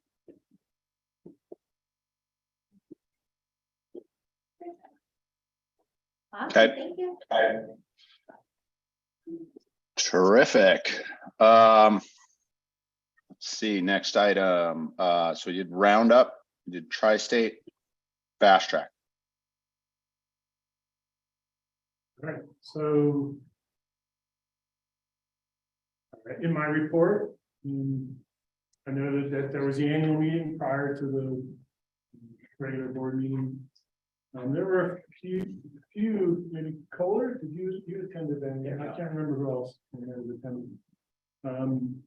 And that presentation that was made by Kelly, the annual report presentation, I placed it in the folder on the board of directors Google Drive, and I actually didn't test the link, so hopefully it worked for everybody who wanted to look at it. We're able to get a copy. It's also in the report. So any questions on my report? Any thoughts? Okay. Could have spent more time talking about Tri-State. Get back in. Yeah, a little bit. Maybe I missed at the beginning of the meeting, but did you get it down to where you have 3 directors on the board now? That's correct, yes. So at the annual meeting, the slate of directors were 3. And that was Ted Compton, myself as the LPEA representative, and Bob Berry, who's the Empire Electric representative. So for the board, last year was, the last annual meeting was 7, now there's 2, as we discussed in a session with this board last month, right? And that was approved by the 2 proxies. Only the shareholders vote for that through their proxy. Ted was one proxy, Bob was the other proxy. So that was approved. That's the new board going forward. So if I could put a bug into everybody's ear on this, I think these guys handled that transition very smoothly and professionally, and I have had a number of off the record informal conversations about changing the composition and size of this board with a number of directors. I think these guys have laid a track for how it could be done. It's certainly not appropriate to open that discussion now, as it's not agended. But to the extent that some of you are thinking along the similar lines, it might be worth digging in, maybe down at the policy committee. But food for thought. It's come up a couple of times, and I think these guys, and it's always been like, well, I'm not even sure how you would do that. I think these guys have painted a path that in a way we could reduce the size of this board. So something to think about for 2023. All right, moving on. We have 7 minutes. I'm sorry. Please go ahead. You know, if you're trying to do that for 2023, just thinking about kind of the cycle of all these things, trying to get it in before the next round of elections potentially. I don't know if COP. It's hard to hear you. You know, I mean, sit next to you. I can hear it just fine. Actually, I can hear it just fine. I'm sorry. Expanding voice. Yeah, just keeping an eye on your calendar so that you can possibly slate that in before folks start picking up packets for this. Okay. Terrific. I appreciate that. Yeah. So to be continued on that subject. All right. CREA board report. Excuse me, John. Yes. Just one thing I wanted to point out in the report. I'm sorry I didn't do this right to questions, but you know, there is a lot of funding coming down the pipe from the feds from various different sources, including stuff that came through in the pandemic. And one of those is that there's about $1 billion fund for broadband enrollment that goes through an organization called NTIA. And the state of Colorado did other funding as much as I think 67 billion to the states. They allocated that to the states, and the states allocated to their grant requesters within the state itself. This NTIA fund was state of Colorado said no, we don't want to manage that. So you have to go directly to the feds for that, and that is for middle mile investment, not for last mile investment, which is where the bulk of the money is. So Region 9, which, you know, previously the council, Southwest Council of Governments was managing sort of this region's efforts around broadband, coordinating some of those efforts. The person who ran that left last year, and Region 9 took that over. And Region 9 put together with the help of and the assistance and participation of several governments as well as agencies within this area for an $87 million grant request for middle mile connection to NTIA.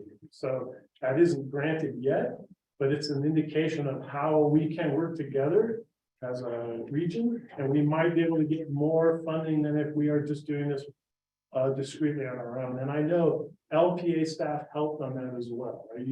They've been involved in these coordinating Southwest Colorado coordination. And I just want to acknowledge not just Fast Track, but also LPEA's strong participation. So that said, if anyone has questions, I'll still Great. or try. Okay, thank you, John. I got a question. There's a question. Go ahead, Joe.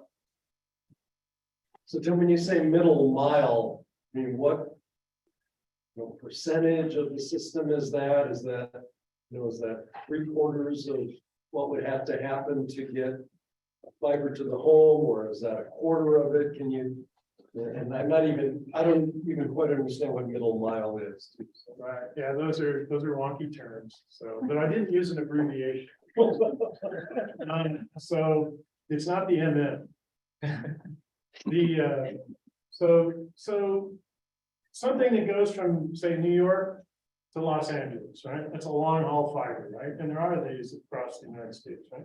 So off of those come things that take you, say, from Grand Junction to Durango, or Durango to Pagosa, right? Those are, they're like, sort of like one's an interstate, one's a US highway, and then you got your driveway to your home, right?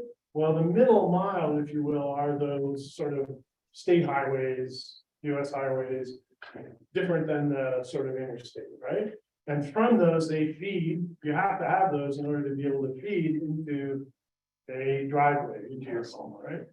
So I don't know if that description helps, but that middle mile is not fully developed in our area. So there are places that you cannot actually get to your home very easily, at least with the reliability of fiber, unless you have that middle mile, right?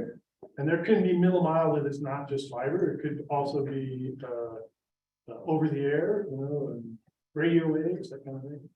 And it used to be that was a lot of what we had to depend upon in our community, that investments like LPEA has made in FASTTRACK from 15 years ago or more have resulted in a much better middle mile network that is not dependent on radio waves that are less reliable in its capacity. So getting more of that funding would connect, the intent there would be to connect population centers and institution centers with this $87 million grant, like from Cortez to Pagosa and beyond. Connect Pagosa into the line that's going to come over Wolf Creek here in the next couple of years with CDOT participation. It's also a key player, CDOT as well. So, so that's middle mile. That's where that investment's looking to be made. That enables the ability for last mile or your driveway. So, Great. I'm gonna, sorry, $1,000 an hour lawyer. I'm gonna hit the pause button. Yes, it's time to go. Is Matt ready, Jessica? Now I'm looking to Janelle and her. He's not supposed to be on until 11. Keep getting on 11. And 11. I told him 11. Oh, I didn't get the Is text. it 11 or 11:15? 11 o'clock, he will be on. So we have 1 minute.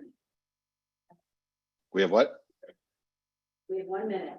Yes, so we need that minute to go and he's going to join us for public and then into executive session, or you want to go straight into executive session?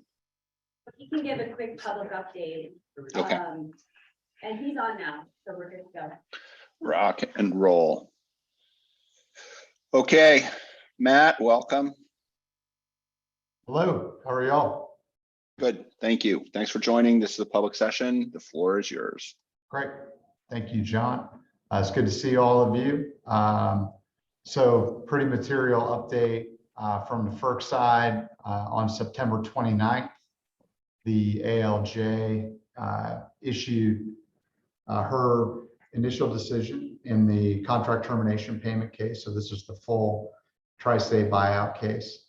There will be additional process before FERC in the form of exceptions, which is really a administrative appeal to FERC, potentially be next steps at the DC circuit, depending on the outcome there. But really the takeaway, and I think we've talked about this on prior updates, is that there was kind of 4 different methodologies out there. There was a tri-state methodology that they were supportive of. There were a group of members that had a methodology that was structured a little bit differently, but kind of a variation on the way that tri-state was coming at it, at least in terms of the fundamentals. Then there was a balance sheet based approach that United Power was really a key proponent of, as well as some others. And then there was the FERC trial staff, which is the staff of the actual FERC. They intervene in a litigation capacity to participate in the case. They had proposed some modifications, but really their methodology was grounded in United's proposal in a lot of material ways. The ALJ has decided that the FERC trial staff methodology, so kind of the United methodology with some various changes and modifications, was a just and reasonable proposal. She has approved that proposal with some other tweaks based on different issues that arose in the case. So there's now at least some sense of certainty as to what that is going to look like, recognizing that there's more legal process that needs to continue to unfold here. But that's really the big update. There will be exceptions on this. Our partial power supply BDP settlement remains pending in front of FERC. Hopeful that with this decision having issued, there will then be movement on the BDP, but really a really significant milestone in everything that we've been working on for quite a long time now.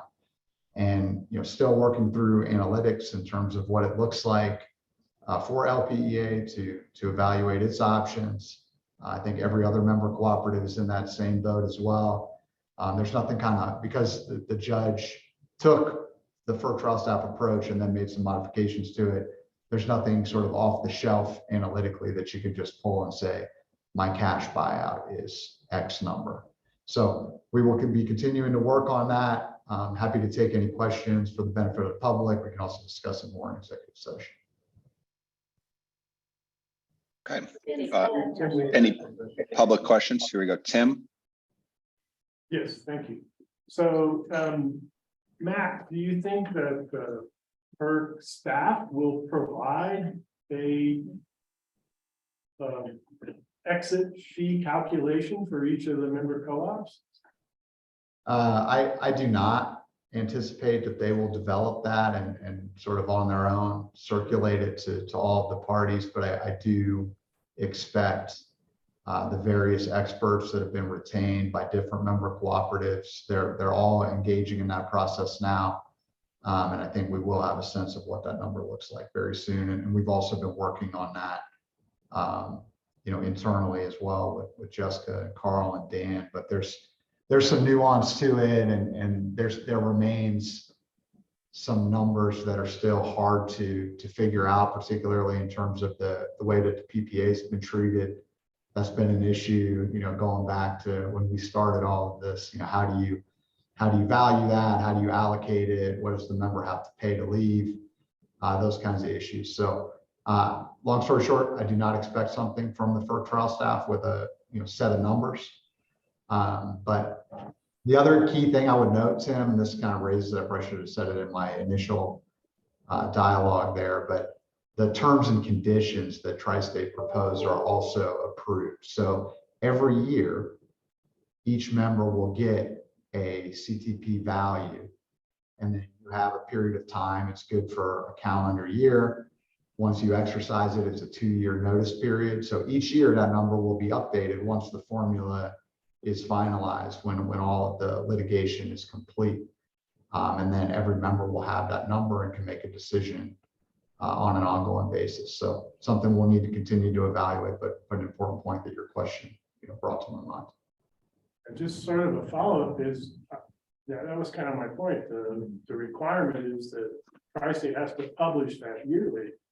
But if the FERC doesn't give you a formula that they say can be easily calculated, then aren't they kind of ruling against themselves in a way?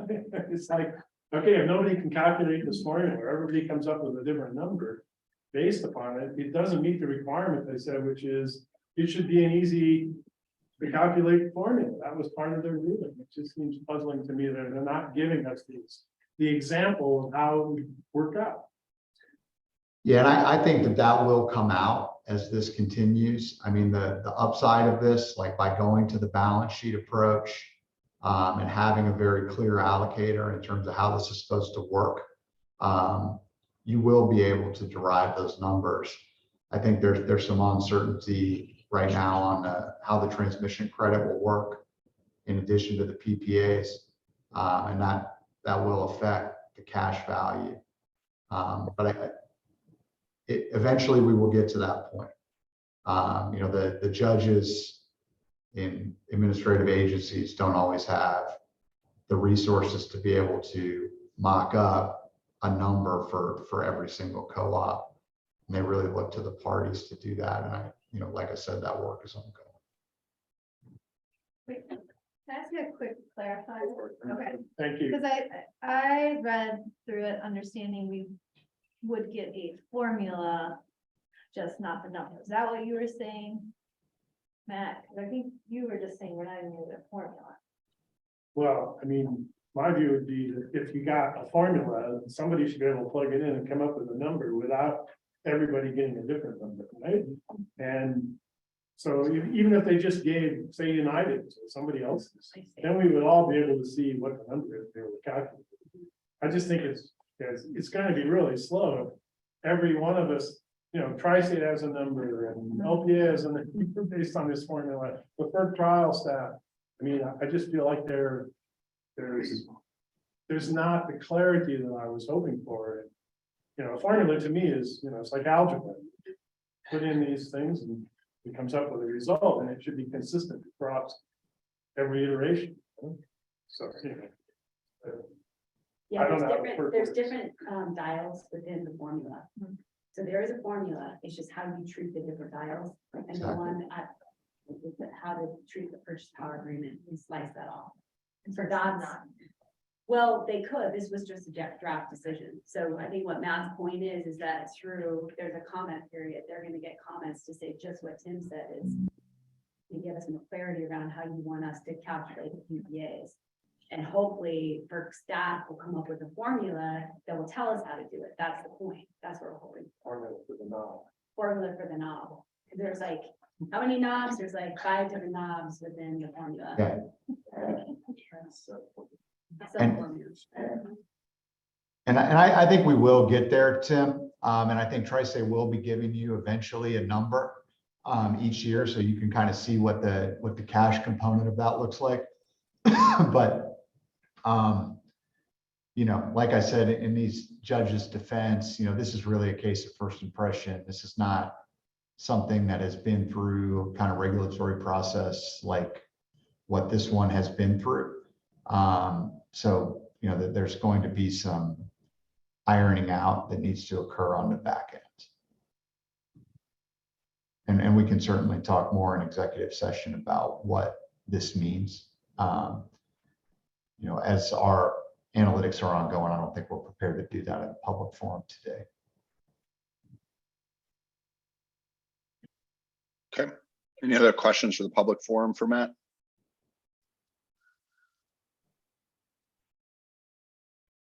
Okay, then let's go ahead. We're going to need a motion to go into executive session. Based on my notes, we need that motion to say, move to go into executive session to discuss attorney update on FERC actions, confidential vendor negotiations, and employee matter, and confidential questions on my attorney report. I think there was a fast track. Yeah, I just was sort of calling that confidential questions on my attorney report. I think that the anticipated question is related to a fast track line item on my report. So moved as stated by Graham. Thank you. Thank you. All in favor, hands up. All opposed? Any abstained? Okay. Do we have See here. So Dan and Kirsten and I are going to drop, right? And you'll pick us up, Drew. So we're going to leave this meeting, or do we need? How do you? I'm sorry. Drew, what's the best way to do this? So leave this meeting, use the executive session phone number that you have on your calendar. And call in. Let me know if Right. you're in trouble. So it's voice only, right? Yes. Okay, terrific. We'll see you in a moment. Okay. Okay, let's crank through this. We got a few more minutes and then I think everybody's out. We're technically a little bit over time, but let's do this. Okie dokie. We cut, so first off, Tim, thank you for the assist there. Nicely done. It's almost like you've been doing this for a while. Okay, so we had wrapped fast track, or are we still going on fast track public? We're going with 8A. Fast track is finished. My report was done. No one was asking questions. So yeah, Great. this would be So we're on CREA. Okay, out of executive session. We've gone back up the agenda. thank you. You're right. You are correct. My mistake. So we are possible actions and I move for a reallocation of the 2022 capital projects fund in the amount of $1.2 million to procure materials for the Sunnyside Solar Project. Second the motion. okay. All in favor?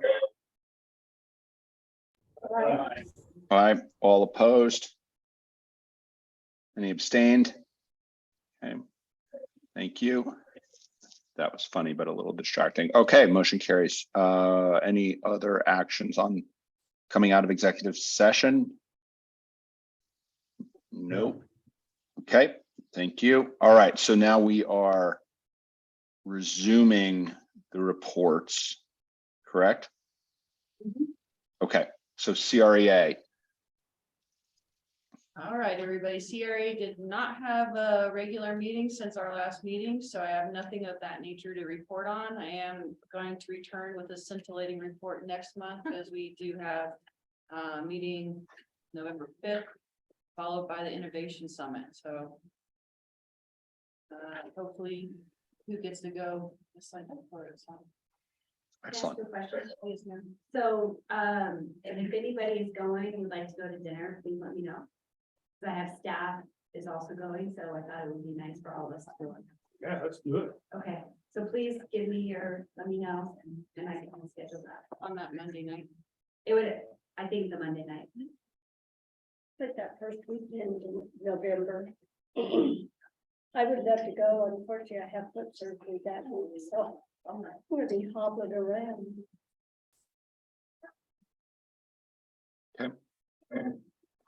Okay, onward, Western United.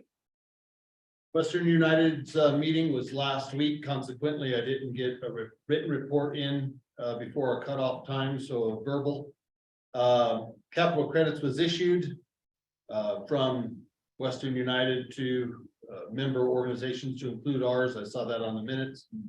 Record sales are prominent. A big question about the record sales with Western United is what degree of that is a part of inflation.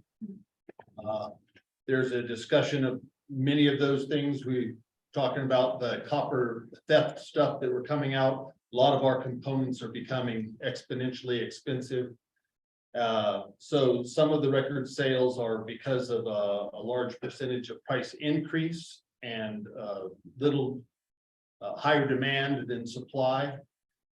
But there is probably the largest issue with Western United is back orders. There's over $100 million worth of back orders existing right now. And where they excelled at the beginning of COVID was they were leaning forward in it and put in lots of orders. But even in the rolling 12 months, it's increased from over 40 million to 100 million. Every time they try to order, they're looking for new suppliers. So as we take a look at our capital projects, just know that we're going to have to get those in very finite timeframes, and sometimes the 10 that we might want of whatever that device is, there might only be 10 coming into Western United. It's probably an over exaggeration, but they are just awfully far behind on those supplies. Some of the complicating factors to that were core steel in limited supply that are available for so many of the electric cars, and most of the transformers and whatever. Dan would also find core steel in part of the technical projects or technical equipment that we have coming into us. So 50% of those back orders are between the 6 month and 1 year out. So not only is there that large of dollar amount out there, it's going to go on and on and on, and those projects might be delayed. So the good work that's already been done on the budget and a very proactive approach to capitalizing some of those technical things here seems prudent from the Western United side to bring it back home. Our next meeting for Western United is the 23rd of January. Yes, ma'am. So we just got an email this morning from Greg saying that transformers are going up 21% to 23% of price. So I just want to let folks know that I already talked to Carl today about this, and we had already, that kind of number was already added into the capital work plan. Not exactly that high of a number, but close. But they think that with our kind of emergency, some of our lines will capture those increases. But in case that comes out, I just want everybody to know that we've anticipated these higher costs and we can afford that.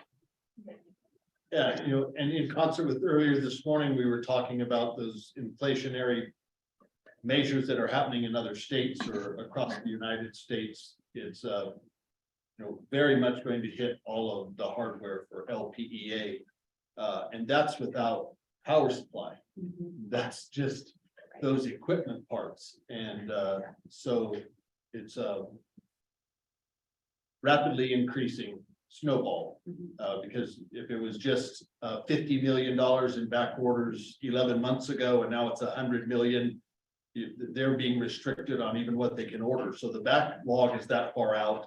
And now where they used to be able to order 100, they're saying, oh, no, you can only order 80 as an example. So it's going to behoove us to be in front of those things. We, my company buys a fair amount of this kind of equipment, not necessarily this big stuff that LPA does. And we keep getting back ordered and huge price spikes. We asked our distributor why. He said, Bitcoin miners. He said, Bitcoin miners will pay any price. They're completely price insensitive and they basically outbid everybody. And if you guys want to pay double list, we'll ship it. Otherwise, get in line. For what it's worth. All right. Anything else? Any questions for John? Okay, last report, Tri-State Rate Design Committee. Thank you, John. So my report is in the package beginning at page, I'm not sure. 85. So last, thank you very much. 85. Thank you. I appreciate that. So last month we talked a bit about tilts, and one of the things that the board asked staff to do is come back with a recommendation about tilts.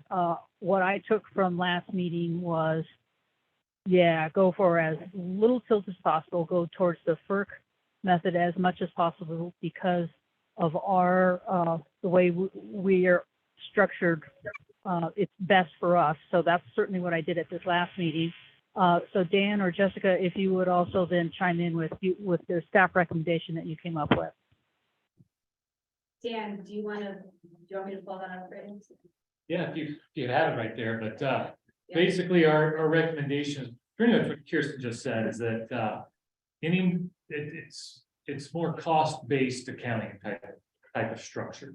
And we are very good at controlling our demand, and that gives us an opportunity to keep our costs down. And it gives actually all the members of Tri-State an opportunity to keep their costs down. With it blended in, so by adding tilt, it allows people to blend in into the kilowatt hour charge.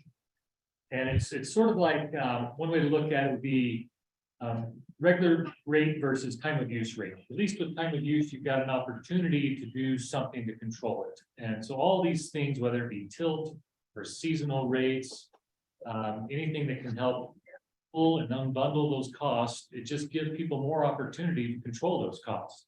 Otherwise, they're all blended in. You're going to be paying the same thing, and that's part of it there. Now, there are certainly some co-ops that rely on that tilt to keep their price down, and so that's the pushback you're going to get from some. Obviously, is that hey, we like the tilt because it makes some of the other utilities subsidize us, honestly, and we aren't in that boat, but I think there's going to be some sensitivity to that. So you more than likely FERC's probably going to say you've got to go this way. Because roller is probably the words you've been hearing as well too.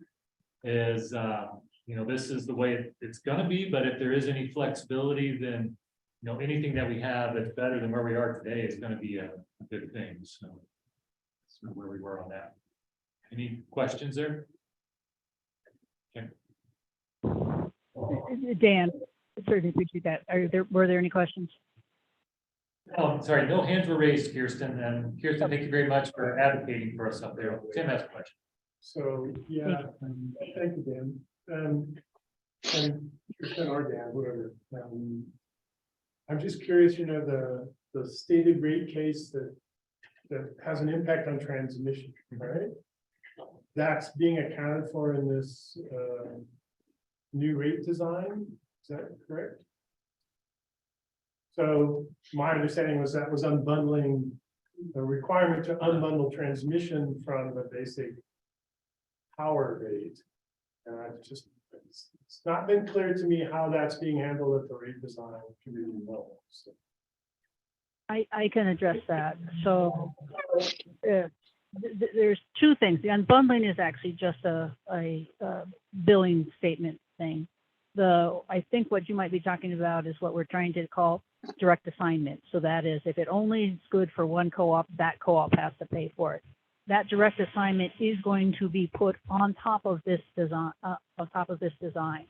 So this comes up with, we figure out which rate design we're going to use. Plus, then any co-op who has to pay for a direct assignment will see that on their bill.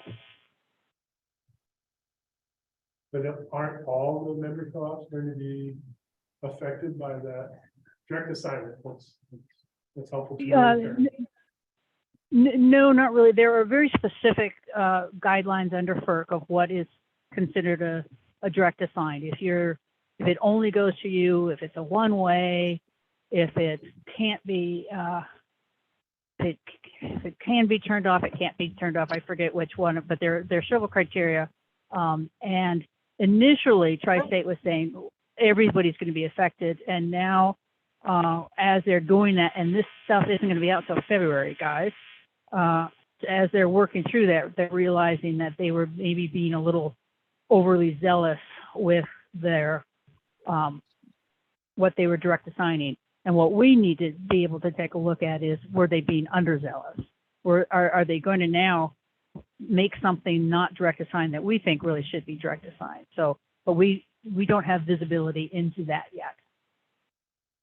So the rate design would go ahead and direct assignment would be an addition or something on top of that rate design. Is that correct? Yes, sir. Okay. Thank you. Keep that in mind, and as you go through this, I'm curious how that all goes. Yes, sir. So the picture you see on that first page of my report, what we're after is the bottom of it, where it's mostly a increasing demand charges, decreasing energy charges, because that's what's good for us. It's also what FERC recommends, and all those things Dan went through. The other two that are being looked at is the top one, which is the AED system load factor, and that's what is most like our current A40 rate. And the other one is this PE, which is, I forget what PE stands for, sorry, reciprocating engine. And that is going to be kind of this middle of the road. Now, during polling, 70% of folks said, yeah, we want to go that middle of the road. A little bit better than what A40 is for the high demand folks or the high load factor folks, but not as quite as much pain as the FERC predominance is for the low load factor folks. But to Dan's point, we still need to be advocating for the FERC predominance, and that's what I will continue to do unless I hear differently from this board. Questions on that? Okay, now we did get our billing impact comparison. So those three just I walked through: AED, which is good for the low load factors; peaker, which is in the middle; and the FERC one, which is the high load factor folks. And we see those charted out of what is the impact and how many members are impacted. So most of the members, and by that I mean 22, 23, have very little impact on the under the AED. Of course, they're going to stay the same. Where stuff really starts to spread out, of course, is on the FERC. There's going to be bigger losers. Those are going to be those ones way to the right in the green, and there's going to be bigger winners, so to speak, and those are the left on the green. And then the peaker kind of still keeps things somewhat in the middle. It's still more like a bell curve instead of with the big trailing points that we see with those others. we do have, and I did put it into our Google Drive, LPEA's numbers based upon the 3 different methods. And we can look at it monthly, we can look at it yearly. I'm sure Dan hasn't had a chance to really dive into it yet, but Dan, I think you'll enjoy it when you do, because you do get to play some different scenarios with that, which is always fun. Thank you, Kirsten. Question? And then we also see, based upon a chart, how things stay pretty much where we are on this chart, because I think where we are is we're number 11, because we're the 11th most, the 11th highest load factor. So I think we're here. And as you can see, it kind of has minimal impact on us, depending upon which method gets used. Whereas folks who are more at extremes, either the much higher load factor or the much lower load factor, they really diverge when they get out to those folks. So I wanted you all to see that. And then I don't want to talk too much more about rates, because I want to take a minute or two to talk about stated rate versus formulary rate, because I would like to, I want to make my case for it, and like to hear from Dan and Jessica, and then see if the board has an opinion on it. At the beginning of this process, we were, Tri-State was saying, no, we want to do a stated rate. We don't really want to do a formulary rate. And at that time, we were advocating, we being Jessica, Dan, and I were advocating for a formulary rate. So now Tri-State has kind of turned around. They're saying, oh yeah, formulary rate would be good, which of course, then we all kind of got suspicious of, well, why? But I think it really is good. I think I think we need to get over our suspiciousness. The stated rate is going to come from a formula. The good thing about if it is a formulary rate is, as the things that make up that formula change, the rate changes in that next year. So the next year you say, okay, this went up in price, this went down in price, this is now the new monetary rate. We don't change the design at all. We just punch the new numbers into the formula. It's a formula that's based upon the Form 1, which is a FERC form. It says these are your classifications. These are the numbers, and this is how you're going to build that in. So that's very helpful. The concern that came up, and it was really something I hadn't thought about at all, was, well, is this then giving permission for Tri-State to not sharpen their pencils so much when they're doing budgeting, because they know they'll catch up. And there was concern that, well, maybe the board isn't going to be as good at making a budget and forcing the staff to follow a budget. And we do have some recourse on that. If the number comes in too big, we can say, no, this number is too big, and this is because they're being wasteful and such. So there is opportunity for that. And the other one is, I think we need to give the Tri-State board, and certainly our representative Kohler, a lot more credit, in that they really are looking hard at these budgets and saying, no, we can't do this. Everybody's really feeling the rates and really starting to focus on that more than I've ever heard them focus on that. So I think we can trust the board with our representative there to really keep an eagle eye on. Now, when we're no longer on the board, we have to then just use our great personalities and finesse and relationships to do that. But I think it's still going to happen for us. So I am totally on board for formulary rate versus a stated rate. Dan or Jessica, could you say what your thoughts on this are, please? Yeah, Kirsten, I think you're right on. The formulary rates just ensures that everything stays in check. It's stated there. It's you know, to me, I think it's more what you're going to get, and we're going to have an easier time building programs around that, because my hesitancy to make a major investment in any kind of program is, well, today I know what the demand to energy ratio is. And there's a good carrot to be had out there, and I could go and invest $1 million in a system that can peak shave and pay for itself over 10 years. But what if they change the rate or 10 years maybe a stretch, but 5 to 7, but what if they change the rate after 3 years? And they take away, now I got a totally different structure and I lose my payback. So I think that having that formulary rate, which is I think where they're gonna have to go once again anyway. And I would hate to, make one rate case at FERC and then have to go make another one. This way it just seems easier and they have a formulary rate, and something to consider is LPEA can almost make formulary rates as well. And we've talked about this where we have power cost adjustment factors and other utilities have this. So each time, so we don't have to change rates every time. Each time Tri-State changes theirs rates, that is a unbundled portion of our rate. And it can just continue to go through too. So that can work for us as well. I think that it's a clean way to do it without having to consistently be going back to FERC. Otherwise, they have to present to FERC every time they change rates. So to me, it just makes a lot of sense for Tri-State that they'd want formulary rates. And Kirsten, did you say Tri-State is still behind the formulary rates or not? They are, Tri-State, the staff, Tri-State staff are behind. And one of the questions that came up was, so you guys, it feels like you guys are forcing us down this path. What's going on? And they said, yes, we are trying to force you down this path, or we're trying to bait you down this path, I guess. And Dwayne just ticked off the same reasons we just did about why it's good to go with a formula rate. The regulatory lag on a stated rate is so long that, if we go in to change it next year, it won't really change for a while, and then they'll be subject to refund and all of that. So this actually keeps the wheels rolling a little bit better.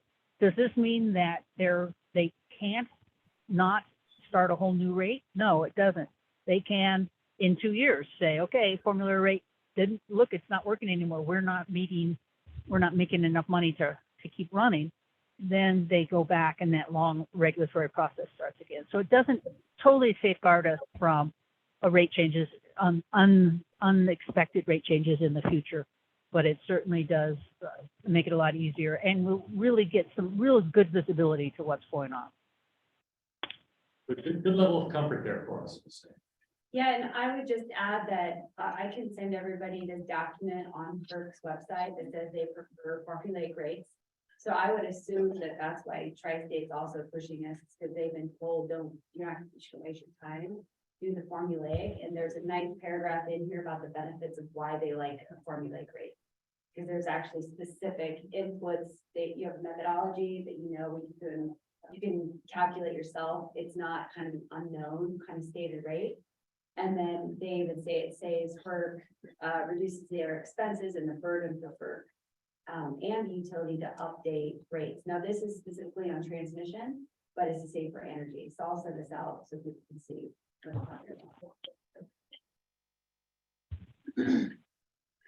Any questions from folks? Yeah, Kirsten, you heard the benefits of formula rates. What's the downside?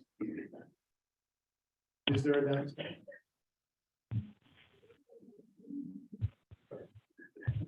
Yeah, that exact question got asked, and I'm trying to remember what the exact answer was. Because we almost had to make up a downfall to it. Yeah, Kirsten, I think what people were afraid of was that adjustment that comes if the formulas, because the formula is initially based on a budget. And then it's trued up to actuals at the end of the year. And so for 2023, they're going to say, hey, here's our budgeted expenses. If I put these budgeted expenses into the formulary rates, here's your rates now, that's what we're going to charge you. And then at the end of 2023, oh, here were our actual expenses. And if I were to put that into the formulary rate, there may be some true up. And then they take that true up. And I think a lot of people were afraid of, oh my gosh, it's going to be way off. I'm going to get this true up bill at the end of the year and have to pay another 20% over what I thought I was going to. And that's really the case no matter what, because that's going to happen. Even if they were doing regular rates, they'd be like, oh my gosh, our budgets were off. Guess what? We're going to have to increase rates to make up for this downfall that we just had. So I don't think people have quite comprehended yet that that's going to happen one way or the other to them. And Yeah. I don't really see the downside to it unless you've thought of anything else, Kirsten. No, go ahead, Jessica.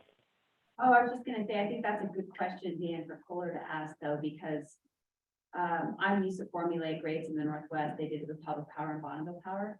And so it allowed Bonneville to do true ups twice a year. So that was the downside though, is that they could raise rates twice a year. And then we would call it a pass through. So then you would have to do it to your customers. But I'd be curious, Kohler, if they actually have to bring those true ups back to the board for approval. Because it seems to me, under FERC proceedings, they would bypass the board's authority. And that would be an automatic mechanism for them to go ahead and raise rates. So I would just ask how their governance handles formulaic ability for them to true up rates during the course of the year. Did they have to get board approval, or did the FERC proceedings already approve it? Unless anybody else knows. My understanding won't be doing- sorry. Okay, I stepped on you. No, My we didn't understanding hear is you. it won't, my understanding is it will not be during the year. It's only done at the end of the year. There's a one time, and that does have to get approved by the board, and it can be in a non-regulatory discussions. It can be and argued about and such. And the goal is to not have it get up to a complaint level, but it could also be raised as a complaint if we think that the true up is too high. And I guess one other downside could be that you're pretty much guaranteed a rate change from Tri-State every year with formulated rates. They aren't going to be exactly on budget. There's always going to be some up or some down. Right. That moves it around a little bit, which is all the better reason maybe for us to think about something along those same lines as well. But whereas without formulaic rates, they might say, that's 0.25%. I'm not going to change rates based on that, and we're going to hold rates the same, or I'm going to use deferred revenues to cover that much. They might have a little more flexibility if they don't have formulaic rates on if they actually change rates. Formulaic, you pretty much know there will be some adjustment every year. And to piggyback on that, Dan, you touched on that, but a true up can work in our favor. Yes, it can. So I know I've worked in the Pacific Northwest as well, and quite often the G&T we operated through, we got money back. I'm not sure, these current budgets, how likely that is, but it's possible. So there is a possibility that you would get a rate decrease. Yeah, it won't be a rebate as much as it'll be a lowering of your rates next year. So it'll just take the overall cost that gets divided out the next year down. Well, because the way I minded it, you got it back at the end of the year. They made it sound like this is going to be like a mortgage escrow where it just sort of gets pulled in and distributed over the next year. Okay, makes sense. Kirsten, Tim has a question. Yes, sir. Thank you. So not remembering. So in this formula, I assume there's a margin, right? Tri-State, right? So, I mean, it's going to be cost based, right? Yes. Margins are in, and also rate stabilization fund can be in it too, can be used to be figured into it. So that's going to be some buffering for what is going to be as prices go up or down. That'll feed or take from the rate stabilization fund. And how do they set So- that margin? Is that based on budget? How Yes. does- 5 years from now. Yeah, I'm mindful that, and this may be a compliment to Tri-State, I'm not sure, hesitate to make this. But compared to say someone on Excel, front page, who probably are paying, working under a formulary FERC or something like that, maybe a PUC. There's a lot of fluctuation in rates. People come unglued or happy, depending on how that goes frequently, my understanding. Versus ours, which have been pretty stable, right? So it'll be a change. But I assume, the G&T is seeking a greater margin from time to time. And how do how do you control these components, I guess? And one of the key ones for me is that margin. And maybe we don't have to do that now, but it would be useful for us maybe to get a better understanding of that, what that rate, design committee might be settling on at some point, so we can think about it for our rates in 2023. Wouldn't that margin be part of the formula? That's what I'm saying, right? How does it get set and 3%? Of whatever. Well, I think that's already preset into the formula. Who said that? But who sets it? Well, that's what they're working on now, and that would have to be approved, and then it's set. How does it get reset going on? Then you have to go back to FERC and say you want to change it. No, not Change necessarily. Not the actual formula without going to FERC. Once you change the formula, that's go back to FERC. Okay. Does that make sense? Is that? Yeah, it makes sense. I was just wondering if that was really, you know, it almost makes too much sense. That's why. Okay. All right, thank you. Any other questions? Any other answers? Sorry, you had in your report about, I don't know if you finished or not, but the member services budget or something, I'm not sure. I don't know if this is part of the rate design committee or whatever, it's just informational. There was a very interesting chart on who gets rebates, who utilizes those rebates. I'm really happy to see we're getting that electrician. Scrap the recording. Yeah. I know, right? Right, I'm yeah, not sure. Go ahead. Go ahead, sorry. Yeah, I wasn't sure why this was in the rate design committee report. That's really my question. Why is that there versus all of them? This tries to be. Yeah, let me tell you why it's there. Two reasons. One is some folks don't want to pay for any member services. They're saying, no, we don't use it, just get rid of it. So some of it is justification. And United was one of the folks saying, we don't want to pay for it. And they're at least on the rebate side, they get like 200% of what they put in, they get back. So that was the justification for it. But the rebate piece is only a small piece of member services. So there's this whole discussion about member services. Reg. Rudolph? Yeah. Yes, thank you. Reg Rudolph his department is in member services. And as they are working on PERs and such, then that becomes a real cost saver for all of Tri-State. So I'm an advocate for that work, and I think member services does belong. But this whole discussion about member services is, should it exist at all? And then if it does exist, do we put it under transmission or do we put it under energy? It has traditionally been under transmission on the demand side. So there's discussion of, well, maybe it needs to be, especially with the new work that's going on, it's really more about energy. Let's put it on the energy side in the demand area. Energy, demand, yes, okay. Questions on that? Did I totally mess that up, Dan? Good. Thank you. Okay. Okay. Well, that's a wrap for October 19th. Did I miss anything? He's added it in the last year. So That's it. I hear mumbling. All right, meeting's adjourned. Go to the bar. Well, damn. Joe had a question. So close. Sorry, So close and we have to go. I was just, couple things, I went to the consultant contractor report. And, you know, I saw the number on our, tree trimming, and I'm assuming that's mainly fire mitigation kind of stuff.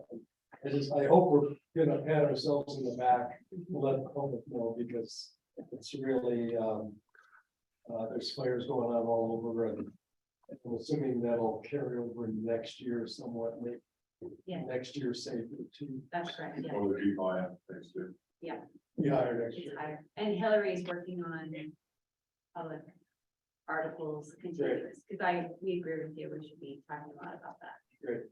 And then I wanted to thank Janelle for keeping me up on the straight and narrow with all her stuff, so making it easy to find stuff, so. Speaking of, did you ever request that on the agenda?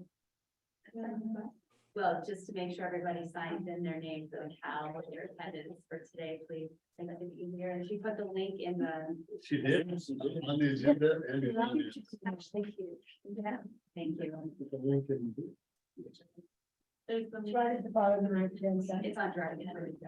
Oh, I don't know. I downloaded it. All right. Just one question, what time do we end? Is that it? It was right at noon, Was it like right? 5 after, Okay. something like that. Yeah, so.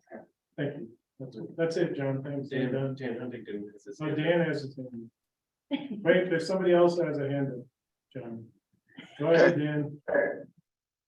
Yeah, I just was wondering if LPA needs to put out a statement that they are not involved in that large solar deal on the Highway 141. I'm getting calls all the time that LPA is gonna get that power. And a lot of the members are putting out bad word about LPA, about not letting them put solar on their homes. And I'm sure they tried to do that before the new technology on the converters came out. And I'm wondering if we're contacting them people and telling them that there's new technology that they could possibly go ahead and do solar. That's a great suggestion. In fact, the gentleman that was here this morning who left, he wanted to comment on the Hesperus solar. And so Graham went out and said that had nothing to do with it. And he said, okay, thanks, goodbye. So I think that that's probably a good idea, Hillary, that we maybe put out some notices that that's not a project. And then to Dan's other point, Dan Harms, are we having people recontact us are we recontacting them when they have a voltage issue?